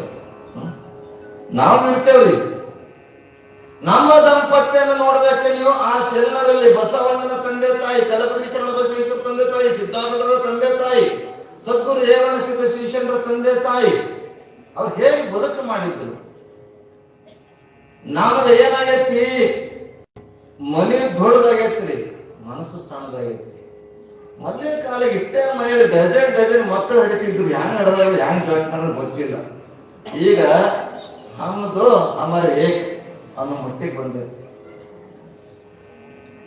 ಮತ್ತೆ ನಮ್ಗೆ ಇವ್ರಿಗೊಂದು ಮರಿಬೇಕು, ನಮ್ಮೊಂದು ಮರಿಬೇಕು, ಮುಂದೆ ಹೆಂಗ್ ಮಾಡೋದು. ಮತ್ತೆ ನಮ್ದು ಅಮರ ಏಕ್ ಹಮ್ದು ಬಸ್ ಅಂತ ಅಂದ್ರೆ ಅಷ್ಟೇ ಅಂದ್ರೆ ಸಾಕಂಗಿಲ್ಲ.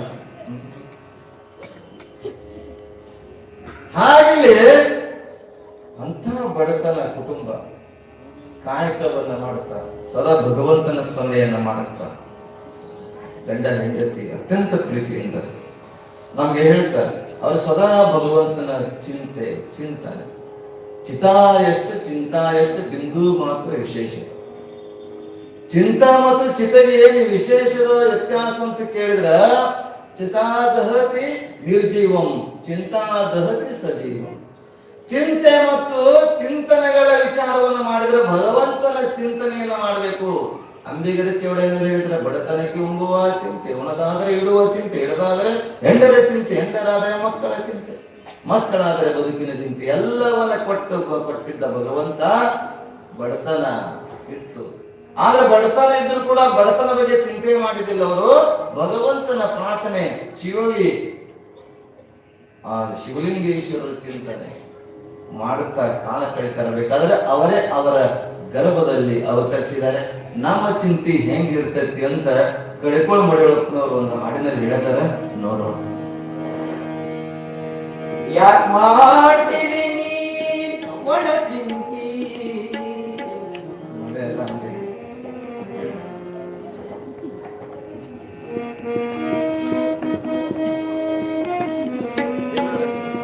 ಯಾಕ್ ಮಾಡ್ತೀರಿ ನೀ ಒಣ ಚಿಂತಿ, ಯಾಕ್ ಮಾಡ್ತೀನಿ ನೀ ಒಳ ಚಿಂತಿ ನಿನಗ ಬಡಕೊಂಡದ ಮಾಯದ ಕ್ರಾಂತಿ ನಿನಗ ಬಡಕೊಂಡದ ಮಾಯದ ಕ್ರಾಂತಿ ಯಾಕ್ ಮಾಡ್ತೀನಿ ನೀ ಯಾಕ್ ಮಾಡ್ತೀನಿ ನೀ ಒಳ ಚಿಂತಿ ನಿನಗ ಬಡಕೊಂಡದ ಮಾಯದ ಕ್ರಾಂತಿ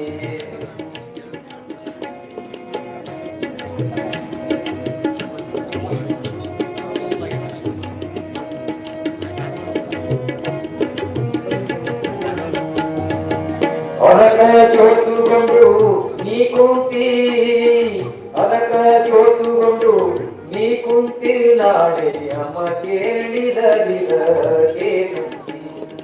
ಯಾಕ್ ಮಾಡ್ತೀನಿ ನೀ ಯಾಕ್ ಮಾಡ್ತೀನಿ ನೀ ಒಳ ಚಿಂತಿ ನಿನಗ ಬಡಕೊಂಡದ ಮಾಯದ ಭ್ರಾಂತಿ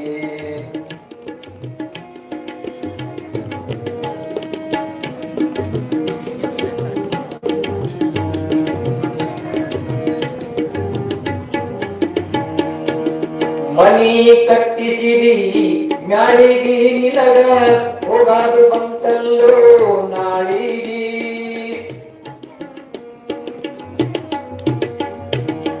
ಮನಿ ಕಟ್ಟಿಸಿಡಿ ಮ್ಯಾಳಿಗಿ ನಿನಗ ಹೋಗಾದು ಬಂತಲ್ಲೋ ನಾಳಿಗಿ ಹೊಂಗಡಿತ್ತು ಮಾಡಾರ ಜೋಳಿಗಿ ಹೊಂಗಡಿತ್ತು ಮಾಡಾರ ಜೋಳಿಗಿ ನಿನಗ ಬಂದು ತಾರಲು ಹೋಳಿಗಿ ನಿನಗ ಬಿಟ್ಟು ಬಂದು ತಾರಲು ಹೋಳಿಗಿ ಯಾಕ್ ಮಾಡ್ತೀರಿ ನೀ ಒಳ ಚಿಂತಿ ಯಾಕ್ ಮಾಡ್ತೀರಿ ನೀ ಒಳ ಚಿಂತಿ ನಿನಗ ಬಡಕೊಂಡಾದ ಮಾಯದ ಭ್ರಾಂತಿ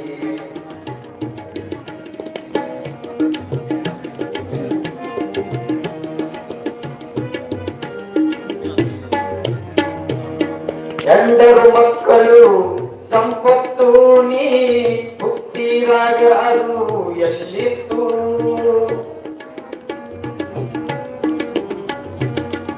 ಎಂದರು ಮಕ್ಕಳು ಸಂಪತ್ತು ನೀ ಹುಟ್ಟಿರಾಗ ಅದು ಎಲ್ಲಿತ್ತು ನಟ್ಟ ನಡುವೆ ಗಂಟ ಬಿದ್ದಿತ್ತು ನಟ್ಟ ನಡುವೆ ಗಂಟ ಬಿದ್ದಿತ್ತು ನೀ ನೋಡೋ ನೀ ಅದರೊಳು ಕೊಂಡುನಿ ತಿಳಿದು ನೋಡಲು ನೀ ಅದರೋಡು ಯಾಕ್ ಮಾಡ್ತೀನಿ ನೀ ಯಾಕ್ ಮಾಡ್ತೀನಿ ನೀ ಒಳ ಚಿಂತಿ ನಿನಗ ಬಡಕೊಂಡದ ಮಾಯದ ಭ್ರಾಂತಿ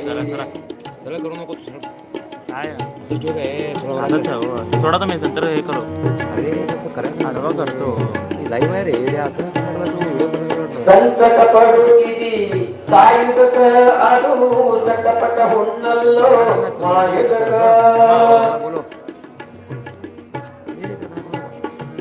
ಸಂಕಟ ಪಡುತ್ತಿದಿ ಸಾಯುವುದಕ ಅದು ಸಂಕಟಪಟ್ಟ ಹುಣ್ಣಲ್ಲೋ ಮಾಯುದಕ ಕರ್ತೃ ಗುರು ಮಾಂತನೆ ಬಂದ ಕರ್ತೃ ಗುರು ಮಾಂತನೆ ಬಂದ ಅವನ ಹೊರತು ಮತ್ತೆ ನಿನಗಾರಿಲ್ಲ ಅವನ ಹೊರತು ಮತ್ತೆ ನಿನಗಾರಿಲ್ಲ ಯಾಕ್ ಮಾಡ್ತೀರಿ ನೀ ಒಳ ಚಿಂತಿ ಯಾಕ್ ಮಾಡ್ತೀರಿ ನೀ ಒಳ ಚಿಂತಿ ನಿನಗ ಬಡಕೊಂಡದ ಮಾಯದ ಕ್ರಾಂತಿ ಬಡಕೊಂಡದ ಮಾಯದ ಕ್ರಾಂತಿ ಅದಕ್ಕೆ ಜೋಟುಗೊಂಡು ನೀ ಕುಂತಿ ನಾಳೆ ಯಮ ಕೇಳಿದರಿದಕ್ಕೇನಂತಿ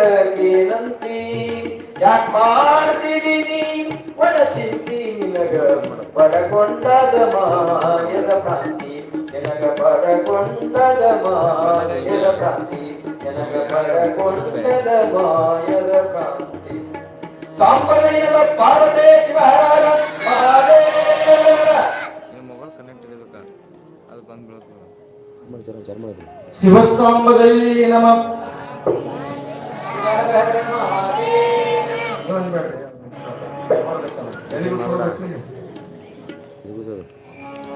ಅಂತಾರೆ ತಿರುಗಿಸು ಸಾಂಬದೈ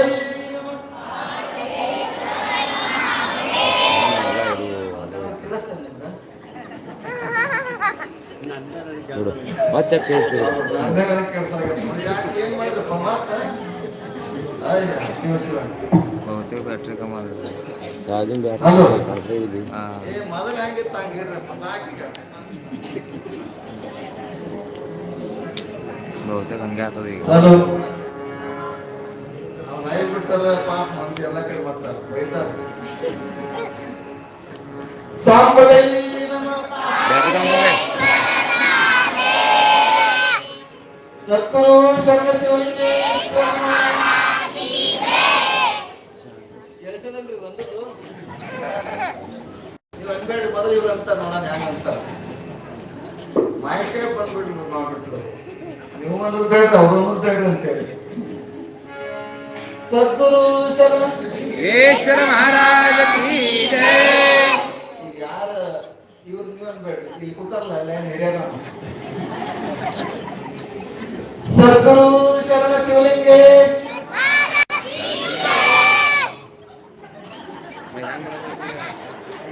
ಆಕಾಶವಾಣಿ ಗುಲ್ಬರ್ಗ, ಆಕಾಶವಾಣಿ ಕಲಬುರಗಿ, ಆಕಾಶವಾಣಿ ಧಾರವಾಡ ಎಲ್ಲ ಒಮ್ಮೊಮ್ಮೆ ಬಂದು ಹೆಂಗ ಚಂದ ಹೇಳ್ಬೇಕಾ?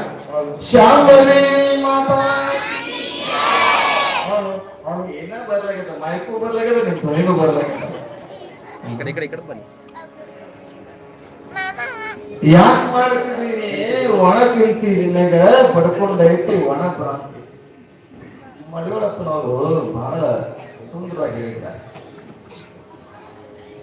ಎಲ್ಲರಿಗೂ ಒಂದು ಭ್ರಾಂತಿ ಇರ್ತದಲ್ಲ, ಎಲ್ಲರನ್ನು ಚಿಂತೆ ಇರ್ತದೆ. ಮಡಿಯೊಳಪ್ಪನವರು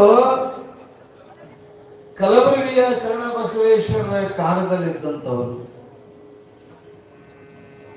ಗುಡ್ಡದ ಮಹಂತ ಶಿವಯೋಗಿಗಳು ಮಡಿವಾಳಪ್ಪನವರಿಗಾಗಿ 300 ವರ್ಷ ಕಾಯ್ದಾರಂತೆ. ಯಾಕ ನಿಮಗಾಗಿ 7:30 ಬಂದು ಕೂತ್ರ ನೀವು 8 ಗಂಟೆ 9 ಗಂಟೆ ಇನ್ನ ತಾಟ ಅವಾಗ ನಮ್ಗೆ ಅವಾಗ ಬರೋಲ್ಲ. ನಿಮ್ ಕಡೆ ಇದ್ರೆ ಮತ್ತೆ ನೀವಂದ್ರೆ ನಮ್ಮ ಕಡೆ. ಮಡಿವಾಳಪ್ಪನವರು ಮಹಾಂತ ಶಿವಯೋಗಿಯನ್ನ ಎಷ್ಟು ಭಕ್ತಿಯಿಂದ ಕೂತ್ರೆ ಮಹಾಂತ, ನಿಂತ್ರೆ ಮಹಾಂತ, ಎದ್ರೆ ಮಹಾಂತ, ಯಾವಾಗಲೂ ಸತತವಾಗಿ ಮಹಾಂತ ಮಹಾಂತ ಅಂತ ಹೇಳ್ತಿದ್ರು. ಹಾಗೆ ನಮ್ಮಲ್ಲಿ ಕೂಡ ಯಾವಾಗಲೂ ಶರಣ ಶರಣ ಶರಣ ಶರಣ ಅನ್ನುವ ಪದ ಹೇಗಿದತ್ತಂದ್ರೆ ಶರಣಾಗತರಾಗುವುದು, ನಮ್ಮನ್ನು ನಾವು ಅರ್ಪಿಸಿಕೊಳ್ಳುವುದಕ್ಕೆ ಶರಣ ಅನ್ನೋ ಶಬ್ದ. ನಮ್ಮನ್ನ ನಾವು ಎದಕ್ಕೆ ಅರ್ಪಿಸ್ಕೊಳ್ತೀವಲ್ಲ, ಎದಕ್ಕೆ ಅರ್ಪಿಸ್ಕೊಳ್ತೀವಿ? ಹೆಂಡತಿಗೆ ಅರ್ಪಿಸ್ಕೊಳ್ತೀವಿ, ಗಂಡಗೆ ಅರ್ಪಿಸ್ಕೊಳ್ತೀವಿ, ಮಕ್ಕಳಿಗೆ ಅರ್ಪಿಸ್ಕೊಳ್ತೀವಿ, ಮನೆಗೆ ಅರ್ಪಿಸ್ಕೊಳ್ತೀವಿ, ಸಂಪತ್ತಿಗೆ ಅರ್ಪಿಸ್ಕೊಳ್ತೀವಿ, ಆಸ್ತಿಗೆ ಅರ್ಪಿಸ್ಕೊಳ್ತೇವೆ. ಆದ್ರೆ ಯಾವುದಕ್ಕೆ ಅರ್ಪಿಸ್ಕೊಳ್ಬೇಕಾಗಿತ್ತಂದ್ರೆ ಶರಣರಿಗೆ ನಾವು ಶರಣಾಗತರಾದ್ರ ಅದು ಅರ್ಪಣೆ ಅಂತಾರೆ. ಅದು ಶರಣ ಪದವಿಗೆ ಸಂಬಂಧಿಸವಾಗಿದೆ. ಶರಣ ಅನ್ನುವ ಪದವನ್ನ ನಾವು ವಿಚಾರ ಮಾಡಿದಾಗ ಶರಣ, ಶಿವಶರಣ ಅನ್ನುವಂತ ಪದವನ್ನ ಅವರು ಲಿಂಗಕ್ಕೆ ಶರಣಾಗತರಾಗಿದ್ದರು. ತಾನು ತನ್ನ ನಂಬಿರ್ತಕ್ಕಂಥ ದೇವತೆ ಗುರು ದೇವತೆಗೆ ಶರಣಾಗತರಾಗಿದ್ದಕ್ಕಾಗಿ ಅವರಿಗೆ ಶರಣ ಪದವಿಯನ್ನ ಸಿಗ್ತದೆ. ನಮ್ಗೆಲ್ಲ ಬೇರೆ ಬೇರೆ ಪದವಿ ಸಿಗ್ತದೆ. ಹಾಗೆಲ್ಲಿ ಶರಣರ ತಂದೆ ತಾಯಿಗಳು ಭಗವಂತನ ಚಿಂತೆ, ಶಿವಲಿಂಗನಿಗೆ ಬಾಲ್ಯ ಸಂಸ್ಕಾರವನ್ನ ಕೊಡ್ತಾನೆ. ನಿಮ್ಗೆಲ್ಲ ಬಾಲಕನಿಗೆ ಶರಣನಿಗೆ ಸಂಸ್ಕಾರ. ಮಕ್ಕಳು ಹೇಗಿದ್ದಾರೆ ಅಂತ ಕೇಳಿದರೆ ತಂದೆ ತಾಯಿಗಳು ಅದಕ್ಕೆ ನೂಲಿನಂತೆ ಸೀರೆ, ತಾಯಿಯಂತೆ ಮಗಳು, ಮಗನಂತೆ ಅಪ್ಪ. ಮಕ್ಕಳನ್ನು ನೋಡಿದ್ರೆ ಸಾಕು ತಂದೆ ತಾಯಿಗಳು ಹೇಗಿದಾರಂತ ಗೊತ್ತಾಗ್ತದ. ತಂದೆ ತಾಯಿಗಳು ಹೇಗಿದಾರಂತ ನೋಡಿದ್ರೆ ಮಕ್ಕಳು ಹೇಗಿದಾರಂತ ಗೊತ್ತಾಗ್ತದೆ. ಧಾರ್ಮಿಕ ಸಂಸ್ಕಾರವನ್ನ ಕಲಿಸ್ಬೇಕು. ನಮ್ಮಲ್ಲಿ ಶಿಕ್ಷಣ ಎಲ್ಲರಿಗೂ ಬರಾಗತ್ತೈತಿ, ಆದ್ರೆ ಶಿಕ್ಷಣ ತಕ್ಕಂತ ಸಂಸ್ಕಾರ ಬರ್ತಾ ಇಲ್ಲ. ಸಂಸ್ಕಾರ, ಸಂಸ್ಕೃತಿ, ಸಂಪ್ರದಾಯ ಇದು ಮುಖ್ಯ ಇದೆ. ಯಾಕಂದ್ರೆ ಸಂಸ್ಕಾರ ಮಾಡಿದ್ರೆ, ನೀರಿಗೆ ಸಂಸ್ಕಾರ ಕೊಟ್ಟರೆ ಅದು ತೀರ್ಥ ಆಗ್ತದೆ, ಸೆಗಣಿಗೆ ಸಂಸ್ಕಾರ ಕೊಟ್ಟರೆ ಅದು ವಿಭೂತಿ ಆಗ್ತದೆ, ಕಲ್ಲಿಗೆ ಸಂಸ್ಕಾರ ಕೊಟ್ಟರೆ ಅದು ಮೂರ್ತಿ ಆಗ್ತದೆ. ಏನೆಂದು ತಿಳಿಯದ ಬಾಲಕರಿಗೆ ಮಕ್ಕಳಿಗೆ ಸಂಸ್ಕಾರ ಕೊಟ್ರೆ ಅದು ಮಾನವ ಹೋಗಿ ಮಹಾಮಾನವ ಆಗ್ತಾನೆ, ಮಹಾತ್ಮನಾಗ್ತಾನೆ. ಹಾಗೆ ಮಹಾ ಮಲ್ಲಿಕಾರ್ಜುನ ಮತ್ತು ಬಂಗಾರಮ್ಮ ತಾ ಮಗುವಿಗೆ ಶಿವಲಿಂಗನಿಗೆ ಸಂಸ್ಕಾರ, ಅಧ್ಯಾತ್ಮದ ಸಂಸ್ಕಾರ, ಅಷ್ಟಾವರಣ ಪಂಚಾಚಾರ ಶಟಸ್ಥಲಗಳ ಅರಿವು ಆಗಬೇಕೆನ್ನುವಗೋಸ್ಕರವೇ ಚಿಂತನೆ ಮಾಡ್ತಾ ಇದ್ರು. ಚಿಂತೆ ಅಲ್ಲ, ಚಿಂತನೆ ಮಾಡ್ತಾ ಇದ್ರು. ಇಲ್ಲಿ ತಂದೆ ತಾಯಿಯಾದವರು ಕೂಡ ಕಡಿಕೋಳ ಮಡಿಯಳಪ್ಪನವರು ಹೇಗೆ ಮಹಾಂತನ ಸ್ಮರಣೆಯನ್ನ ಮಾಡಿಕೊಂಡು ಯಾಕೆ ಮಾಡ್ತೀವಿ ಒಣ ಚಿಂತೆ ನಿಮಗೆ ಬಡ್ಕೊಂಡದ ಒಣ ಭ್ರಾಂತಿ, ಮನೆಯ ಕಟ್ಟಿಸಿ ಮಾಡಿ ನಿನಗೆ ಹೋಗೋದು ಬಂತಲ್ಲ ನಾಳೆಗೆ, ಬಂಗಡಿದು ಮಾಡ್ಯಾರ ಜೋಳಿಗೆ ನಿನಗೆ ಇಟ್ಟು ಬಂದು ಅಂತಾರಲ್ಲ ಹೋಳಿಗೆ. ಎಷ್ಟು ಅದ್ಭುತವಾಗಿ ಹೇಳಿದ್ದಾರೆ. ಯಾಕೆ ಮಾಡ್ತೀವಿ ಒಣ ಚಿಂತೆ? ನೀ ಚಿಂತೆ ಮಾಡಬೇಡ. ಎಮ್ಮೆಗೊಂದು ಚಿಂತೆ, ಸಮಗಾರಗೊಂದು ಚಿಂತೆ, ಧರ್ಮಿಗೊಂದು ಚಿಂತೆ, ಕರ್ಮಿಗೊಂದು ಚಿಂತೆ. ಅಕ್ಕ ಮಹಾದೇವಿ ವೈರಾಗಿ ಅಕ್ಕ ಮಹಾದೇವಿ ಹೇಳ್ತಾಳೆ, ಎಮ್ಮೆಗೊಂದು ಚಿಂತೆ, ಸಮಗಾರಗೊಂದು ಚಿಂತೆ ಅಂತ. ಹಾಗೆ ಮಡಿವಾಳಪ್ಪನವರಿಗೆ ಭಗವಂತನ ಸ್ವರೂಪಿಯಾಗಿರ್ತಕ್ಕಂಥದ್ದು ತನ್ನ ಗುರುನಾಥನ ಮಹಾಂತ ಅಂತಿದ್ದ. ದನ ಕಾಯುವ ಕೆಲಸ ಮಾಡ್ತಿದ್ದವನು. ಏನ್ ಕೆಲಸ? ದನಗಳ ಕಾಯುವುದು, ದನಗಳ ಸಗಣಿ ಹಿಡಿಯುವುದು, ಅವುಗಳಿಂದ ಕುಳ್ಳು ಕಟ್ಟುವುದು. ಕುಳ್ಳು ಬಡಿತಿದ್ದ. ಕುಳ್ಳು ಬಡಿಯೋದು ಈಗ ಬಿಟ್ಟು ಪಾಕೆಟ್ ಬಂದವೆಲ್ಲ. ಈಗ ಸಗಣಿ ಅಂದ್ರೆ ಗೊತ್ತಾಗಲ್ಲ ಮಕ್ಕಳಿಗೆ, ಪಾಕೆಟ್ ಮಂದಿ ಹೇಳ್ತೇಕ ಅಂತ. ನಾವು ಊರ್ ಕಡೆ ಬಂದು ನೋಡ್ಬೇಕು, ಎಷ್ಟು ಚಂದ ಸಾಕ್ತಾರೆ ಹಳ್ಳಿಗಳಲ್ಲಿ. ಎಲ್ಲ ಪಾಕೆಟ್ ಸಿಗುತ್ತೆ ಬಣ್ಣ ಹಾಕಿ. ಅಂತ ಕುಳ್ಳನ್ನ ಮಾಡಿ ಬಡಿತಿದ್ದ. ಯಾರೋ ಕಳ್ತನ ಮಾಡ್ಕೊಂಡು ಹೋಗಿದ್ರು.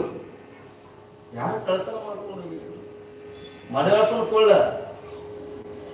ಆಗಲ್ಲಿ ಹಿರಿಯರಿಗೆ ಹೇಳ್ತಾರೆ, ಅವನ ಕುಳ್ಳಿಗೆ ಕದ್ಕೊಂಡು ಹೋಗಿದಾನ ನೋಡ್ರಿ ತಂದಾಗ. ಕುಳ್ಳು ನೋಡಕ್ಕೆಲ್ಲ ಹಂಗೆ ಇರ್ತಾವ. ಮಡಿವಾಳಪ್ಪ ನೀ ಹ್ಯಾಂಗ ನಿನ್ನೂ ಕುಳ್ಳ ಅಂತ ಹೆಂಗ್ ಹೇಳ್ತಿ?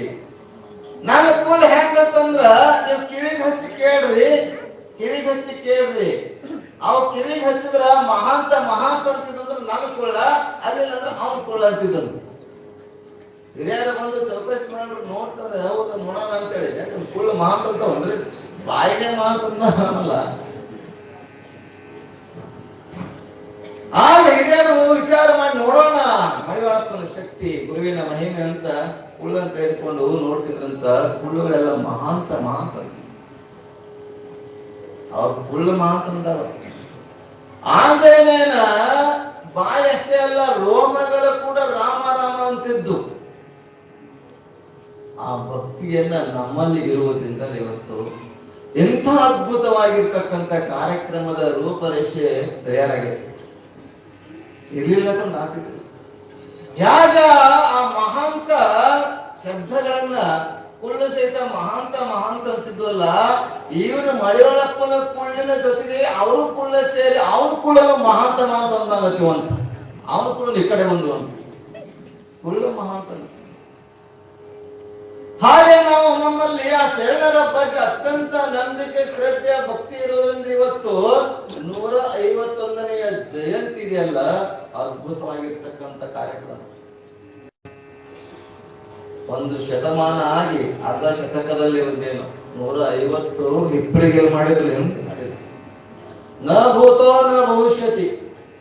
ಇತಿಹಾಸದ ಪುಟಗಳಲ್ಲಿ ಹಿಂದಿನವರು ನೆನಪಿರುತ್ತ. ನಾವು ನಮ್ಮ ನೆನಪದ ಈ ಹಿರಿಯರಿದ್ದ ಕಾಲದಲ್ಲಿ ಅಂದಿ ನಾಗಪ್ಪ ಅವರು, ಅನೇಕರು ಜೊತೆಗಿದ್ದಂತ ನಮ್ಮ ದೇಗುಲವರು, ಅನೇಕ ಹಿರಿಯರು ಸೇರಿ 100ನೇ ಜಯಂತಿ ಸಂದರ್ಭದಲ್ಲಿ ಸುವರ್ಣ ಕಳಸಾರೋಹಣ ಮಾಡಿದ್ರು. ಇವತ್ತು ನೆನಪು. ಹಾಗೆ ಇವತ್ತಿನೆಲ್ಲ ಏನು ಕಾರ್ಯಕರ್ತರು ನೀವೆಲ್ಲರೂ ಸೇರಿದಾಗ ಮಾತ್ರ 151ನೇ ಜಯಂತಿ ಹೆಂಗಪ್ಪ ಅಂತ ಕೇಳಿದ್ರ ನ ಭೂತೋ ನ ಭವಿಷ್ಯಕ್ಕೆ ಆಗುವಂತ ಕಾರ್ಯಕ್ರಮವನ್ನ ರೂಪರೇಷೆ ಆಗೈತೆ. ಇದಕ್ಕೆಲ್ಲ ಅನೇಕ ರೀತಿಯಾಗಿ ತನು ಮನ ಧನದಿಂದ ಸೇವೆಯನ್ನು ಕೂಡ ನಡೀತಾ ಇದೆ, ಮಾಡ್ತಾ ಇದ್ದೀರಿ. ಅದರಲ್ಲಿ 21ನೇ ತಾರೀಕು, ಮುಂದಿನ ತಿಂಗಳು 21ನೇ ತಾರೀಕು ನಿಜಗುಣ ದೇವರು ಶ್ರೀ ಸಿದ್ಧಲಿಂಗ ಕೇವಲಾಶ್ರಮದ ಪರಮ ಪೂಜ್ಯ ಶ್ರೋತ್ರಿಯ ಬ್ರಹ್ಮನಿಷ್ಠ ನಿಜಗುಣ ದೇವರು ಹೊಸ ಪುರಾಣವನ್ನು ಬರೆದಿದ್ದಾರೆ. ನಮಗೆ ಪುರಾಣ ತಂದ್ರೆ ಮಡಿವಾಳಪ್ಪನವರು ಬರೆದಿದ್ದ ಒಂದು, ತೋಕದಾಸ್ ಮಹಾರಾಜರು ಬರೆದಿದ್ದ ಒಂದು, ಅದು ಪ್ರಿಂಟ್ ಮಾಡಿಲ್ಲ, ಹಾಗೆ ಅದು. ಇವರು ಮಲಯಣ್ಣಪ್ಪನವರು ಬರೆದಿದ್ದು ವೀರಶೈವ ಲಿಂಗಾಯತಕ್ಕೆ ಸಂಬಂಧಪಟ್ಟಂತೆ ಬರೆದಿದ್ದಾರೆ. ಟೋಕದಾಸ್ ಮಹಾರಾಜರು ಬ್ರಾಹ್ಮಣರವರು ಆ ಬ್ರಾಹ್ಮಣ ಸಂಪ್ರದಾಯಕ್ಕೆ ತಕ್ಕಂತೆ ಬರೆದಿದ್ದಾರೆ. ಈಗ ನಿಜಗುಣ ದೇವರು ಬರೆದಿರುವಂತ ಪುರಾಣವನ್ನ ನಾವು ಕೇಳಿದವರು ನೋಡಿದಾಗ ಗೊತ್ತಾಗ್ತದೆ ನಮಗೆ ಯಾವುದು ಅನುಕೂಲ ಆಗ್ತದೋ ನಮ್ಮ ಪದ್ಧತಿಯ ಅನುಗುಣವಾಗಿ ಸಿದ್ಧಾರೂಢ ಪುರಾಣ, ಅಕ್ಕಲಕೋಟೆಯ ಸುತ್ತೂರೇವಣ ಸಿದ್ಧ ಪುರಾಣ ನಮಗೆ ಸರಳೀಕರಣ ಮಾಡಿ 30 ದಿನಗಳು ಆಗುವ ಹಾಗೆ ಪುರಾಣವನ್ನು ರಚನೆ ಮಾಡಿದ್ದಾರೆ. ಅದು ಪುರಾಣವೇ ನಡೀತದ, ಹೊಸ ಪುರಾಣ ಅದು. ಆ ಪುರಾಣ ಮುಂದೆ ಕಾರ್ಯಕ್ರಮದಲ್ಲಿ ಈಗ ಮುಂದೆ ಬಿಡುಗಡೆ ಮಾಡುವಂತ ಇಬ್ಬರಿಗರಾಗ್ಲಿ ಇಲ್ಲಿಯವರಾಗ್ಲಿ ಮಾಡ್ತಾರೆ.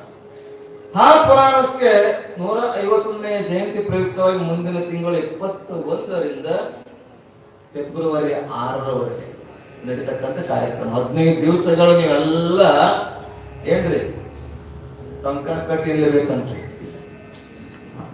ಹಿಂಗ ಬಳಿ ಏರ್ಸಿ ಜಗಳಕ್ಕೆ ಬರ್ತಿರಲ್ಲ, ಹಂಗ ಶರಣರ ಜಾತ್ರೆಗೆ ಹೆಂಗ್ ಬರ್ಬೇಕಂದ್ರ ನೋಡ್ಬೇಕು. ಮಾನ್ಯ ಮೀಟಿಂಗ್ ಮಾಡುವಾಗ ಎಷ್ಟು ಆನಂದವಾಗಿ ಮಾಡ್ತಿರ್ಬೇಕು. ನಮ್ಮ ಇಡೀ ಊರ್ ಹೆಂಗ್ ಆಗ್ಬೇಕು, ನಮ್ಮ ಗಲ್ಲಿ ನಮ್ಮ ನಗರ ಎಲ್ಲರ ಮನೆ ಮೇಲೆ ಲೈಟ್ ಹೆಂಗ್ ದೀಪಾವಳಿಗೆ ಪ್ರಕಾಶ ಬೆಳಕು ಎಲ್ಲಾ ಕಡೆ ಹಚ್ಚಿರ್ತೀವಲ್ಲ. ನಮ್ಮ ಅಧ್ಯಕ್ಷರು ಹೇಳ್ತಿದ್ರು ಮಲ್ಲಿನಾಥ್ ಅನ್ನೋರು, ಎಲ್ಲರ ಮನೆ ಮೇಲೆ ಬಾವುಟಗಳು ಹಾರಾಡಬೇಕು, ಎಲ್ಲರ ಮನೆ ಮೇಲೆ ಲೈಟ್ಗಳ ಆ ಬೆಳಕನ್ನ ಕಾಣಬೇಕು. ಅದ್ಭುತವಾಗಿರುವಂತ ಚಿತ್ರಣ. ಮುಂದೆ ಆಗ್ತದೋ ಇಲ್ಲೋ, ಹಿಂದೆ ಆಗ್ಯಾರೋ ಇಲ್ಲ ಅಂತ ವಿಚಾರ ಇಲ್ಲ. ಈ ವರ್ಷ ಹಿಂಗ ಆಗ್ಬೇಕು ಅಂತಂದ್ರೆ 2026 ಜನವರಿ ಶುರು ಆಯ್ತು ಅಂತಂದ್ರೆ ಈಗ ಶುರು ಆಗೈತಿ. ಈಗ ಇದೇನ್ ಹೆಂಗಿಲ್ಲ ಲೈಟ್, ಈಗ ನಿಮ್ಮ ಮನೆ ಮೇಲೆ ಹಿಂಗೆ ಬರ್ಬೇಕು ಈಗ ಲೈಟ್ಗಳೆಲ್ಲ. ಏನ್ ಹಬ್ಬದ ವಾತಾವರಣ. ಆ ಜಯಂತಿಯಲ್ಲಿ ತೊಟ್ಟಿಲ ಕಾರ್ಯಕ್ರಮವನ್ನು ಕೂಡ ಇಟ್ಟಿರ್ತಾರೆ. ಶರಣರ ತೊಟ್ಟಿಲ ಕಾರ್ಯಕ್ರಮ, ನಾಮಕರಣ. ಆ ನಾಮಕರಣಕ್ಕೆ ಸಂಬಂಧಪಟ್ಟಂತೆ ಅದೇ ಸಂದರ್ಭದಲ್ಲಿ 11, 12 ಅಥವಾ ಎಷ್ಟು ವಯಸ್ಸಾದ್ರು ನಿರ್ಧಾರ ಮಾಡಿದ್ದಾರೆ. ಆ ತೊಟ್ಟಿಲ ಕಾರ್ಯಕ್ರಮಕ್ಕೆ ತಮ್ಮ ಮಕ್ಕಳನ್ನ ಆ ಸಂದರ್ಭದಲ್ಲಿ ಹಾಕುವಂಥದ್ದು ಇದು ಅದ್ಭುತವಾಗಿರುವಂತ. ಎಷ್ಟೇ ಮಕ್ಕಳಿರಲಿ, ಹೇಳಿದ ನಿಜಗುಣ ದೇವರು ಹಿರಿಯರು ಕೂಡ ಹೇಳಿದ್ದಾರೆ, ಎಷ್ಟೇ ಮಕ್ಕಳಿರಲಿ ಶರಣರ ತೊಟ್ಟಿಲ ಕಾರ್ಯಕ್ರಮದಲ್ಲಿ ನಮ್ಮ ಮಕ್ಕಳಿಗೆ ತೊಟ್ಟಿಲದಲ್ಲಿ ಹಾಕುವಂಥದ್ದು, ನಾಮಕರಣ ಮಾಡುವಂಥದ್ದು ಇದು ಸಿಗಂಗಿಲ್ಲರಿ. ಇದನ್ನ ತಾವೆಲ್ಲ ಪ್ರಯೋಜನವನ್ನ ಪಡ್ಕೊಳ್ಬೇಕು. ಮೊದಲೇ ಹೆಸರನ್ನು ಬರೆಸ್ಬೇಕು. ನಮ್ಮ ಕೂಸು ಹುಟ್ಟೋದೈತಿ, ಮೊಮ್ಮಗದ ಮಗು ಅದ ಅಂತೇಳಿ ಬರೆಸ್ಬೇಕು. ಹಾಗೆ ದಂಪತಿ ಪೂಜೆ ಇದೆ. ಹೆಬ್ಬರಿಗೆಯಲ್ಲಿ ದಂಪತಿ ಪೂಜೆಯನ್ನ ಮಾಡೋದ್ರ ಮೂಲಕ ಇಡೀ ಊರಿನೆಲ್ಲ ಮೆರವಣಿಗೆ ಮಾಡೋದ್ರ ಮೂಲಕ ಬಂದು ದಂಪತಿ ಪೂಜೆಯನ್ನ ಆಗಿದೆಯೋ ಹಾಗೆ 101 ದಂಪತಿ ಪೂಜೆ 101ಕ್ಕೆ ಹೆಚ್ಚಾಗಲಿ, 151ಕ್ಕೆ ಹೆಚ್ಚಾಗಲಿ. 151ನೇ ಜಯಂತಿ ಪ್ರಯುಕ್ತ 151 ಮುಖ್ಯವಾಗಿ ಇಟ್ಟುಕೊಂಡಿದ್ದಾರೆ. ಅದಕ್ಕಿಂತ ಹೆಚ್ಚಾದರೂ ಪರವಾಗಿಲ್ಲ. ಅದಕ್ಕೊಂದು ನಿಗದಿ ಮಾಡಿದ್ದಾರೆ. ಏನು? ಕಾಣಿಕೆ, ಭಕ್ತಿ ಕಾಣಿಕೆಯನ್ನು. ಕೊಟ್ಟಿದ್ದು ತನಗೆ ಬಚ್ಚಿಟ್ಟಿದ್ದು ಪರರಿಗೆ, ಕೊಟ್ಟಿದ್ದು ಕೆಟ್ಟಿತನ ಬೇಡ, ಮುಂದೆ ಕಟ್ಟಿಹುದು ಬುದ್ಧಿ ಸರ್ವಜ್ಞ. ಇದಕ್ಕೆ ಒಂದು ನಿಗದಿಯನ್ನ ಭಕ್ತಿ ಕಾಣಿಕೆ ನಿಗದಿಪಡಿಸಿದರೆ 1151 1151 1151 ರೂಪಾಯಿಯನ್ನ ನಿಗದಿಪಡಿಸಿದ್ದಾರೆ. ಆದಷ್ಟು ಬೇಗ ನೀವೆಲ್ಲರೂ ಕೂಡ ಅದಕ್ಕೆ ಹೆಸರು ನೋಂದಾಯಿಸಬೇಕು. ಅದರ ಜೊತೆಗೆ 15 ದಿವಸಗಳ ಪರ್ಯಂತ ನಿತ್ಯ ದಾಸೋಹ ನಡೆಯುವಂಥದ್ದು. ನಮ್ಮ ಊರಿನವರು, ಪರ ಊರಿನವರು ಎಲ್ಲ ಕಡೆ ಜನ ಬರ್ತಾರೆ. ಕಾರ್ಯಕ್ರಮದಲ್ಲಿ ನಿತ್ಯ ದಾಸೋಹ ಇರುವಂತದ್ದು. ಕಾರ್ಯಕ್ರಮಗಳನ್ನ ನೋಡಕ್ ಬರ್ತಾರೆ, ಕೇಳಕ್ ಬರ್ತಾರೆ, ಮಾತಾಡಕ್ ಬರ್ತಾರೆ, ದರ್ಶನಕ್ಕೆ ಬರ್ತಾರೆ. ಆ ಸಂದರ್ಭದಲ್ಲಿ ನಿತ್ಯ ನಿರಂತರ ದಾಸೋಹ ಮಾಡುವಂತದ. ಆ ದಾಸೋಹಕ್ಕೆ 25,000 ರೂಪಾಯಿ ನಿಗದಿಪಡಿಸಿದ್ದಾರೆ. ಅವತ್ತಿನ ದಾಸೋಹ ಪುರಾಣದ ದಾಸೋಹ ನಿಗದಿತ ದಾಸೋಹ. ಆ ಕಾಣಿಕೆಯನ್ನು ಕೂಡ ತಾವು ಹೇಳಬೇಕು, ಹೆಸರನ್ನ ನೋಂದಾಯಿಸಬೇಕು. ಹಾಗೆ ಅನೇಕ ಕಾರ್ಯಕ್ರಮಗಳನ್ನ ಮತ್ತಷ್ಟೇ ಅಲ್ಲ, ಬಹಳ ಸಂಕಲ್ಪದ ಸದ್ಗುರು ಶರಣ ಶಿವಲಿಂಗೇಶ್ವರ ಮೂರ್ತಿಯನ್ನ ಪ್ರತಿಯೊಬ್ಬರ ಮನೆಯಲ್ಲಿ ಇರುವಂತ ಸಂಕಲ್ಪ ಮಾಡ್ಕೊಂಡಿದ್ದಾರೆ. ಹೇಗಿರ್ಬೇಕು? ಯಾರಿಗಾರ ಹೆಚ್ಚಾದ್ರೆ ನಮ್ಗೆ ಕೊಟ್ಬಿಡ್ರಿ, ನಾವು ಪ್ರಚಾರ ಮಾಡ್ಕೊಂಡು ಹೋಗ್ತೇವೆ. ಎಲ್ಲರ ಮನೆಯಲ್ಲಿ ಚಂದ್ರಿರ್ಬೇಕು. ಹೇಗೆ ಸದ್ಗುರು ರೇವಣ ಸಿದ್ಧ ಶಿವಶರಣರು ಎಲ್ಲರೂ ಸಿದ್ಧಾರೂಢರ ಕಡೆ ಕರ್ಕೊಂಡು ಹೋಗ್ತಿರಂತ ಸಿದ್ಧಾರೂಢರ ಕಡೆ ಆಶೀರ್ವಾದ ಮಾಡ್ಕೊಂಡು ಬರ್ತಿದ್ರು. ಯಪ್ಪ ಆಶೀರ್ವಾದ ಮಾಡ್ರಿ ಅಂತಿದ್ರು. ಸಿದ್ಧಾರೂಢ ಹತ್ತಿರ ಹೋಗಿ ನಮ್ಮ ಹುಡುಗರಿಗೆಲ್ಲ ಕರ್ಕೊಂಡು ಹೋಗಿ ಅವ್ರ ಆಶೀರ್ವಾದ ಮಾಡ್ಕೊಂಡು ಬಂದು ಇಲ್ಲಿ ಹಸ್ತಾರು ಪುರಾಣ ಹೇಳೋಣ ಅವ್ರು ಹುಡುಗರಿಗೆ ಮಕ್ಕಳಿಗೆ ಅದ್ಭುತ ಅವರ ಆಶೀರ್ವಾದ. ಹಾಗೆ ಎಲ್ಲರ ಮನೆಯಲ್ಲಿ ಸದ್ಗುರು ಶಿವಲಿಂಗ ಅಪ್ಪುಗಳವರ ಶರಣರ ಮಹಾರಾಜರ ಮೂರ್ತಿಯನ್ನ ಆ ಎಲ್ಲರ ಮನೆಯಲ್ಲಿ ಇರಬೇಕು ಅನ್ನುವಂತ ಒಂದು ಸತ್ಯ ಸಂಕಲ್ಪ ಒಂದು ಅದು ಇಟ್ಕೊಂಡಿದ್ದಾರೆ. ಮತ್ತೆ ಇದೇನು ದಂಪತಿ ಪೂಜೆಗೆ ಎಲ್ಲ ಅವರು ವಸ್ತುಗಳು ಕೊಡ್ತಾರೆ, ಮತ್ತೆ ತಗೊಂಡಿಲ್ಲ. ನಿಮ್ಗೆ ಸೀರೆ ಕೊಡ್ತಾರೆ, ಒಳ್ಳೆಯ ಸೀರೆ ಕೊಡ್ತಾರೆ. ನಿಮ್ಮ ಮನೆಯವರಿಗೆ ಒಳ್ಳೆಯ ಲುಂಗಿ, ಟೋಪಿ, ಟೋಲ ಕೊಡ್ತಾರೆ. ಪ್ಲೇಟು, ಪೂಜೆಗೆ ಬೇಕಾದಂತ ವಸ್ತುಗಳು ಕೊಡ್ತಾರೆ. ಮತ್ತೆ ತಗೊಂಡ್ರೆ ಅದೇನ್ ಮಾಡಂಗಿಲ್ಲ, ನಿಮ್ಮ ವಸ್ತು ನಿಮ್ಮನ್ನು ಹೋಗ್ಕೊಡುವಂಥದ್ದು. ನೀರು ಅದೇಂತಾರ ಸಮುದ್ರದ ನೀರು ಸಮುದ್ರಕ್ಕೆ ಚೆಲ್ಲುವಂಥದ್ದು. ಹಾಗಿಲ್ಲಿ ಇಂತಹ ಅದ್ಭುತವಾಗಿರ್ತಕ್ಕಂಥ ಕಾರ್ಯಕ್ರಮದ ರೂಪರೇಷೆಯಿಂದ ಇವತ್ತು ಅನೇಕ ಕಡೆ ಹೋಗ್ತಾ ಇದ್ದಾರೆ. ಕಲಬುರಗಿ ಹೋಗಿದ್ರು, ಇಲ್ಲಿ ಓಡಾಡಿದ್ದಾರೆ. ಹಾಗೆ ದಿನನಿತ್ಯ ಓಡಾಡ್ತಾ ಇದ್ದಾರೆ. ಇವತ್ತು ನಿನ್ನೆಯಿಂದ ಶುರು ಆಗಿರ್ತೀವಿ ಕಾರ್ಯಕ್ರಮ 151ನೇ ಜಯಂತಿಯ ಪೀಠಿಕೆ ಇದು. ಹಾಗೆ ಈಗ 5 ದಿವಸಗಳ ಪರ್ಯಂತ ಏನು ಕಾರ್ಯಕ್ರಮ ಪುಣ್ಯಾನಾಥನೆ ನಿಮಿತ್ತವಾಗಿ ನಡೀತಾ ಇದೆಯೋ, ಪ್ರಸಾದವನ್ನ ಮಾಡಿಸಲಿಕ್ಕೆ, ಯಾಕಂದ್ರೆ ಪ್ರಸಾದದಲ್ಲಿ ಮಹತ್ವ ಇದೆ. ಬಸವಣ್ಣನವರು ಕಲ್ಯಾಣದಲ್ಲಿರುವಾಗ ಚೆನ್ನೈನ ಮನೆ ಪ್ರಸಾದ ಸಮಯ, ಚೆನ್ನಯ್ಯ ಕರಿತಾನೆ ಬಸವಣ್ಣನವರೇ ಪ್ರಸಾದ ಮಾಡ್ಕೊಂಡು ಹೋಗ್ರಿ ಅಂತ. ಪ್ರಸಾದ ಮಹತ್ವ ಬಹಳ ಅದ. ಪ್ರಸಾದ ಮಾಡ್ಕೊಂಡು ಹೋಗ್ರಿ, ಸಮಯ ಇದೆ, ಪ್ರಸಾದ ಸಮಯ ಅಂತೇಳಿ ಬಸವಣ್ಣವ್ರಿಗೆ ಹೇಳಿದಾಗ ಚೆನ್ನೈನವ್ರು ಹೇಳ್ತಾರೆ, ಇಲ್ಲಪ್ಪ ನಾನು ಸ್ವಲ್ಪ ಅರಮನೆ ಕೆಲಸ ಅದ, ಅರ್ಜೆಂಟ್ ಹೋಗ್ತೀನಿ, ಹೋಗಿ ಬರುವಾಗ ಮಾಡ್ತೀನಿ ಅಂತಾರೆ. ಬಸವಣ್ಣ ಅರಮನೆ ಕೆಲಸವನ್ನ ಮಾಡ್ಕೊಂಡು ಬರುವಂತ ಸಂದರ್ಭದಲ್ಲಿ ಪ್ರಸಾದ ಮುಗಿಸಿ ಬಾಗಿಲು ಹಾಕಿದಂತೆ ಚೆನ್ನೈ. ಅವರ ಚೆನ್ನೈನ ಮನ ಪ್ರಸಾದಗೋಸ್ಕರ 12 ವರ್ಷ ಕಾದಂತೆ ಕಾಯ್ದ ಮೇಲೆ ಒಂದು ಇರುವ ತಗೊಂಡು ಹೋಗ್ತಿತ್ತು, ಒಂದು ಇರುವ ಅಂಗದ ತಗೊಂಡು ಹೋಗ್ತಿತ್ತು. ಚೆನ್ನೈನ ಮನೆ ಪ್ರಸಾದ ಸಿಗ್ತಲ್ಲ ಅಂತ ಇರುವಿಗೆ ಇಟ್ಟು ಇರುವೆ ಬಾಯಿಯಿಂದ ಅನ್ನದಗಳನ್ನ ತೆಗೆದುಕೊಂಡು ಬಟ್ಟೆಯಲ್ಲಿ ಕಟ್ಕೊಂಡು ಬಂದು ಮನೆಗೆ ಇಡ್ತಾನೆ. ಇಡುವ ಸಂದರ್ಭದಲ್ಲಿ ಅಕ್ಕ ನಾಗಮ್ಮ ನೋಡ್ತಾಳೆ, ನನ್ನ ತಮ್ಮ ಏನೋ ಇಟ್ಟಲ್ಲ ಅರಿಕೆಗಳು ಕಟ್ಟಿ. ಅವ್ರೇನಂದ್ರೆ ಸ್ನಾನ ಪೂಜೆ ಮಾಡಿ ಲಿಂಗಾರ್ಚನೆ ಮಾಡಿ ತಗೋಬೇಕು ಅಂತ ಇಟ್ಟಿರ್ತಾರೆ. ಈಕೆ ನೋಡ್ತಾಳೆ, ನಮ್ಮ ತಮ್ಮ ಏನೋ ಇಟ್ಟಲ್ಲ ಅಂತ ನೋಡ್ತಾನೆ, ಬಿಚ್ಚಿ ನೋಡ್ತಾಳೆ, ಅನ್ನದ ಅಗಡಿತ್ತು, ಆಕೆ ತಿಂದ್ಬಿಡ್ತಾಳೆ. ನಾಗಮ್ಮ ತಿಂದ್ಬಿಟ್ಟು ನಾಗಮ್ಮ ಆ ಅನ್ನದ ಪ್ರಸಾದದ ಮಹಿಮೆಯಿಂದ ಗರ್ಭವತಿ ಆಗ್ತಾಳೆ. ಗರ್ಭವತಿ ಆಗಿ ಚನ್ನಬಸವ ನೋಡುತ್ತಾನೆ. ಚನ್ನಬಸವಣ್ಣ ಆ ಮಾಲಾರ ಚೆನ್ನಯ್ಯನ ಮನೆಯ ಪ್ರಸಾದದಿಂದ ಚನ್ನಬಸವಣ್ಣ ಹುಟ್ಟಿದಕ್ಕಾಗಿ ಚೆನ್ನಯ್ಯ ಅನ್ನುವ ಶಬ್ದ ಚೆನ್ನ ಅಂತ ಬಂತು. ಆ ಬಸವಣ್ಣನ ಭಕ್ತಿ ಇರುವುದರಿಂದ ಚನ್ನ ಬಸವಣ್ಣ ಅಂತ ಬಂತು. ಹೀಗೆ ಚನ್ನ ಬಸವಣ್ಣ ಅನ್ನದ ಪ್ರಸಾದದಿಂದ ಹುಟ್ಟಿದಂಥವ್ರು. ಆ ಪ್ರಸಾದವನ್ನ ಯಾರು ಕೂಡ ಕೆಡಿಸಬಾರದು, ಪ್ರಸಾದ ಕಾಯ ಕೆಡಿಸಬಾರದು ಅಂತ ಹೇಳಿದ್ರು ಬಸವಣ್ಣ ಶರಣರು. ಹಾಗಿಲ್ಲಿ ಪ್ರಸಾದಕ್ಕೆ ಮಹತ್ವವನ್ನ ನಮ್ಮಲ್ಲಿ ನೋಡ್ತೇವೆ. ಪ್ರಸನ್ನತೆ ಉಂಟು ಮಾಡುವುದೇ ಪ್ರಸಾದ. ಏನ್ ಹೇಳಿ? ಪ್ರಸನ್ನತೆ ಉಂಟು ಮಾಡುವುದೇ ಪ್ರಸಾದ. ಆ ಪ್ರಸಾದವನ್ನ ಹಾಳು ಮಾಡದೆ ಪ್ರತಿಯೊಬ್ಬರು ಕೂಡ ಸ್ವೀಕರಿಸಬೇಕು ಭಕ್ತಿ ಭಾವದಿಂದ. ಅಂತ ಪ್ರಸಾದ ಸೇವೆಯನ್ನು ದಿನನಿತ್ಯ ಒಬ್ಬೊಬ್ಬರು ಮಾಡಿಸ್ತಾ ಇದ್ದಾರೆ ಈ ಒಂದು 5 ದಿವಸಗಳಲ್ಲಿ. ನಿನ್ನೆಯ ದಿವಸ ನಾವು ನೋಡಿದ್ದೇವೆ, ಶ್ರೀಯುತ ಶರಣರಾದ ಸಿದ್ಧಾರೂಢ ಗುರುಪುತ್ರಪ್ಪ ಮೇತ್ರೆಯವರು ಮಾಡಿಸಿದ್ರು. ಇವತ್ತು ಶ್ರೀಯುತ ಶರಣರಾದ ಶಂಕರಲಿಂಗ ಶಂಭುಲಿಂಗ ಮೇತ್ರೆಯವರು ಮಾಡಿಸಿದ್ದಾರೆ. ಹಾಗೆ ನಾಳೆ ಕೂಡ 22/12/2025 ದಿನಕ್ಕೆ ನಾಳೆಗೆ ಭೀಮಾಶಂಕರ ಶೇಖಪ್ಪ ಕೋಳಿಯವರು ಈ ಎಲ್ಲಾ ಭಕ್ತರು ಪ್ರಸಾದವನ್ನ ಸೇವೆ ಮಾಡಿಸಿದ್ದಕ್ಕಾಗಿ ನಿನ್ನೆ, ಇವತ್ತು, ನಾಳೆ, ನಾಡಿದ್ದು, ಮುಂದೆ ಮಾಡಿಸ್ತಕ್ಕಂಥ ಅಷ್ಟೇ ಅಲ್ಲ, ನಮಗೂ ಕೂಡ ಪ್ರತಿಯೊಂದು ಮನೆಗೆ ಭಿನ್ನ ಕೊಡ್ತಾ ಇದ್ದಾರೆ. ಕಲಾವಿದರಿಗೆ, ನಮಗೆ, ಗುರುಗಳಿಗೆ, ಪ್ರತಿಯೊಬ್ಬರಿಗೂ ಕೂಡ ಆ ಸದ್ಗುರು ಶರಣ ಶಿವಲಿಂಗೇಶ್ವರರು ಅವರ ಮನೆತನಕ್ಕೆ, ಅವರ ಕುಟುಂಬಕ್ಕೆ ಆಯುಷ್ಯ, ಆರೋಗ್ಯ, ಸಂಪತ್ತನ್ನ ಕರುಣಿಸಲಿ ಅಂತ ಹೇಳ್ತಾ, ಜೊತೆಗೆ ಇವತ್ತಿನ ಜಪ ಯಜ್ಞ ಶುರುವಾಗೈತೆ. 5 ದಿವಸಗಳ ಪರ್ಯಂತರ ಜಪ. ನಾ ಹೇಳಿದೆ, ಕರಿ ಅಂಜುವುದು ಅಂಕುಶಕ್ಕೆ, ಗಿರಿ ಅಂಜುವುದು ಕುಲಶಕ್ಕೆ, ತಮ್ಮಂದ ಅಂಜುವುದು ಜ್ಯೋತಿಗೆ ಅಂತ. ಕತ್ತಲೆಯನ್ನ ಹೊಡೆದು ಓಡಿಸ್ಬೇಕಾದ್ರೆ ಜ್ಯೋತಿ ಬೇಕು, ಬೆಳಕಬೇಕು. ಇಲ್ಲಿ ಒಂದು ಕರ್ಮ ರೂಪದ ಒಂದು ಹುಲ್ಲಿನ ಹೊರೆ ತಿಳ್ಕೊಳ್ಳಿ. ಕರ್ಮ ರೂಪದ ಹುಲ್ಲಿನ ಹೊರೆ, ಹುಲ್ಲಿನ ರಾಶಿ. ಆ ಹುಲ್ಲಿನ ರಾಶಿ ಬುದಿಯ ಕಡ್ಡಿ ಗೀಚುದು ಬೇಡ, ಒಂದು ಕಡ್ಡಿ ಕೊರೆದು ಹಚ್ಚಿದ್ರೆ ಸಾಕು, ಎಲ್ಲ ಸುಟ್ಟು ಭಸ್ಮ ಆಗ್ತದೆ. ಹಾಗೆ ನಾವು ಜನ್ಮ ಜನ್ಮದ ಕರ್ಮಗಳದವ, ಸಂಚಿತ ಕರ್ಮ, ಆಗಮ ಕರ್ಮ, ಏನ್ ಕರ್ಮಗಳು ಮಾಡ್ಕೊಂಡು ಬಂದೇವು, ಜನ್ಮ ಜನ್ಮದ ಕರ್ಮಗಳು. ಆ ಕರ್ಮಗಳೆಲ್ಲ ಭಗವಂತನ ಸ್ವರೂಪಿಯಾಗಿರ್ತಕ್ಕಂತ ಆ ಸದ್ಗುರುವಿನ ಚರಣದಲ್ಲಿ ಕುತ್ಕೊಂಡು ನಾಮಸ್ಮರಣೆ ಮಾಡಿದ್ದಾದ್ರೆ ಎಲ್ಲ ಕರ್ಮಗಳ ನಾಶವಾಗಿ ನಮ್ಮ ಜೀವನ ಬದುಕು ಬಂಗಾರವಾಗ್ತದೆ, ಸುಂದರವಾಗ್ತದೆ ಅನ್ನುವಂಥದ್ದು ಅದು ನೋಡ್ತಾ ಬರ್ತೇವೆ.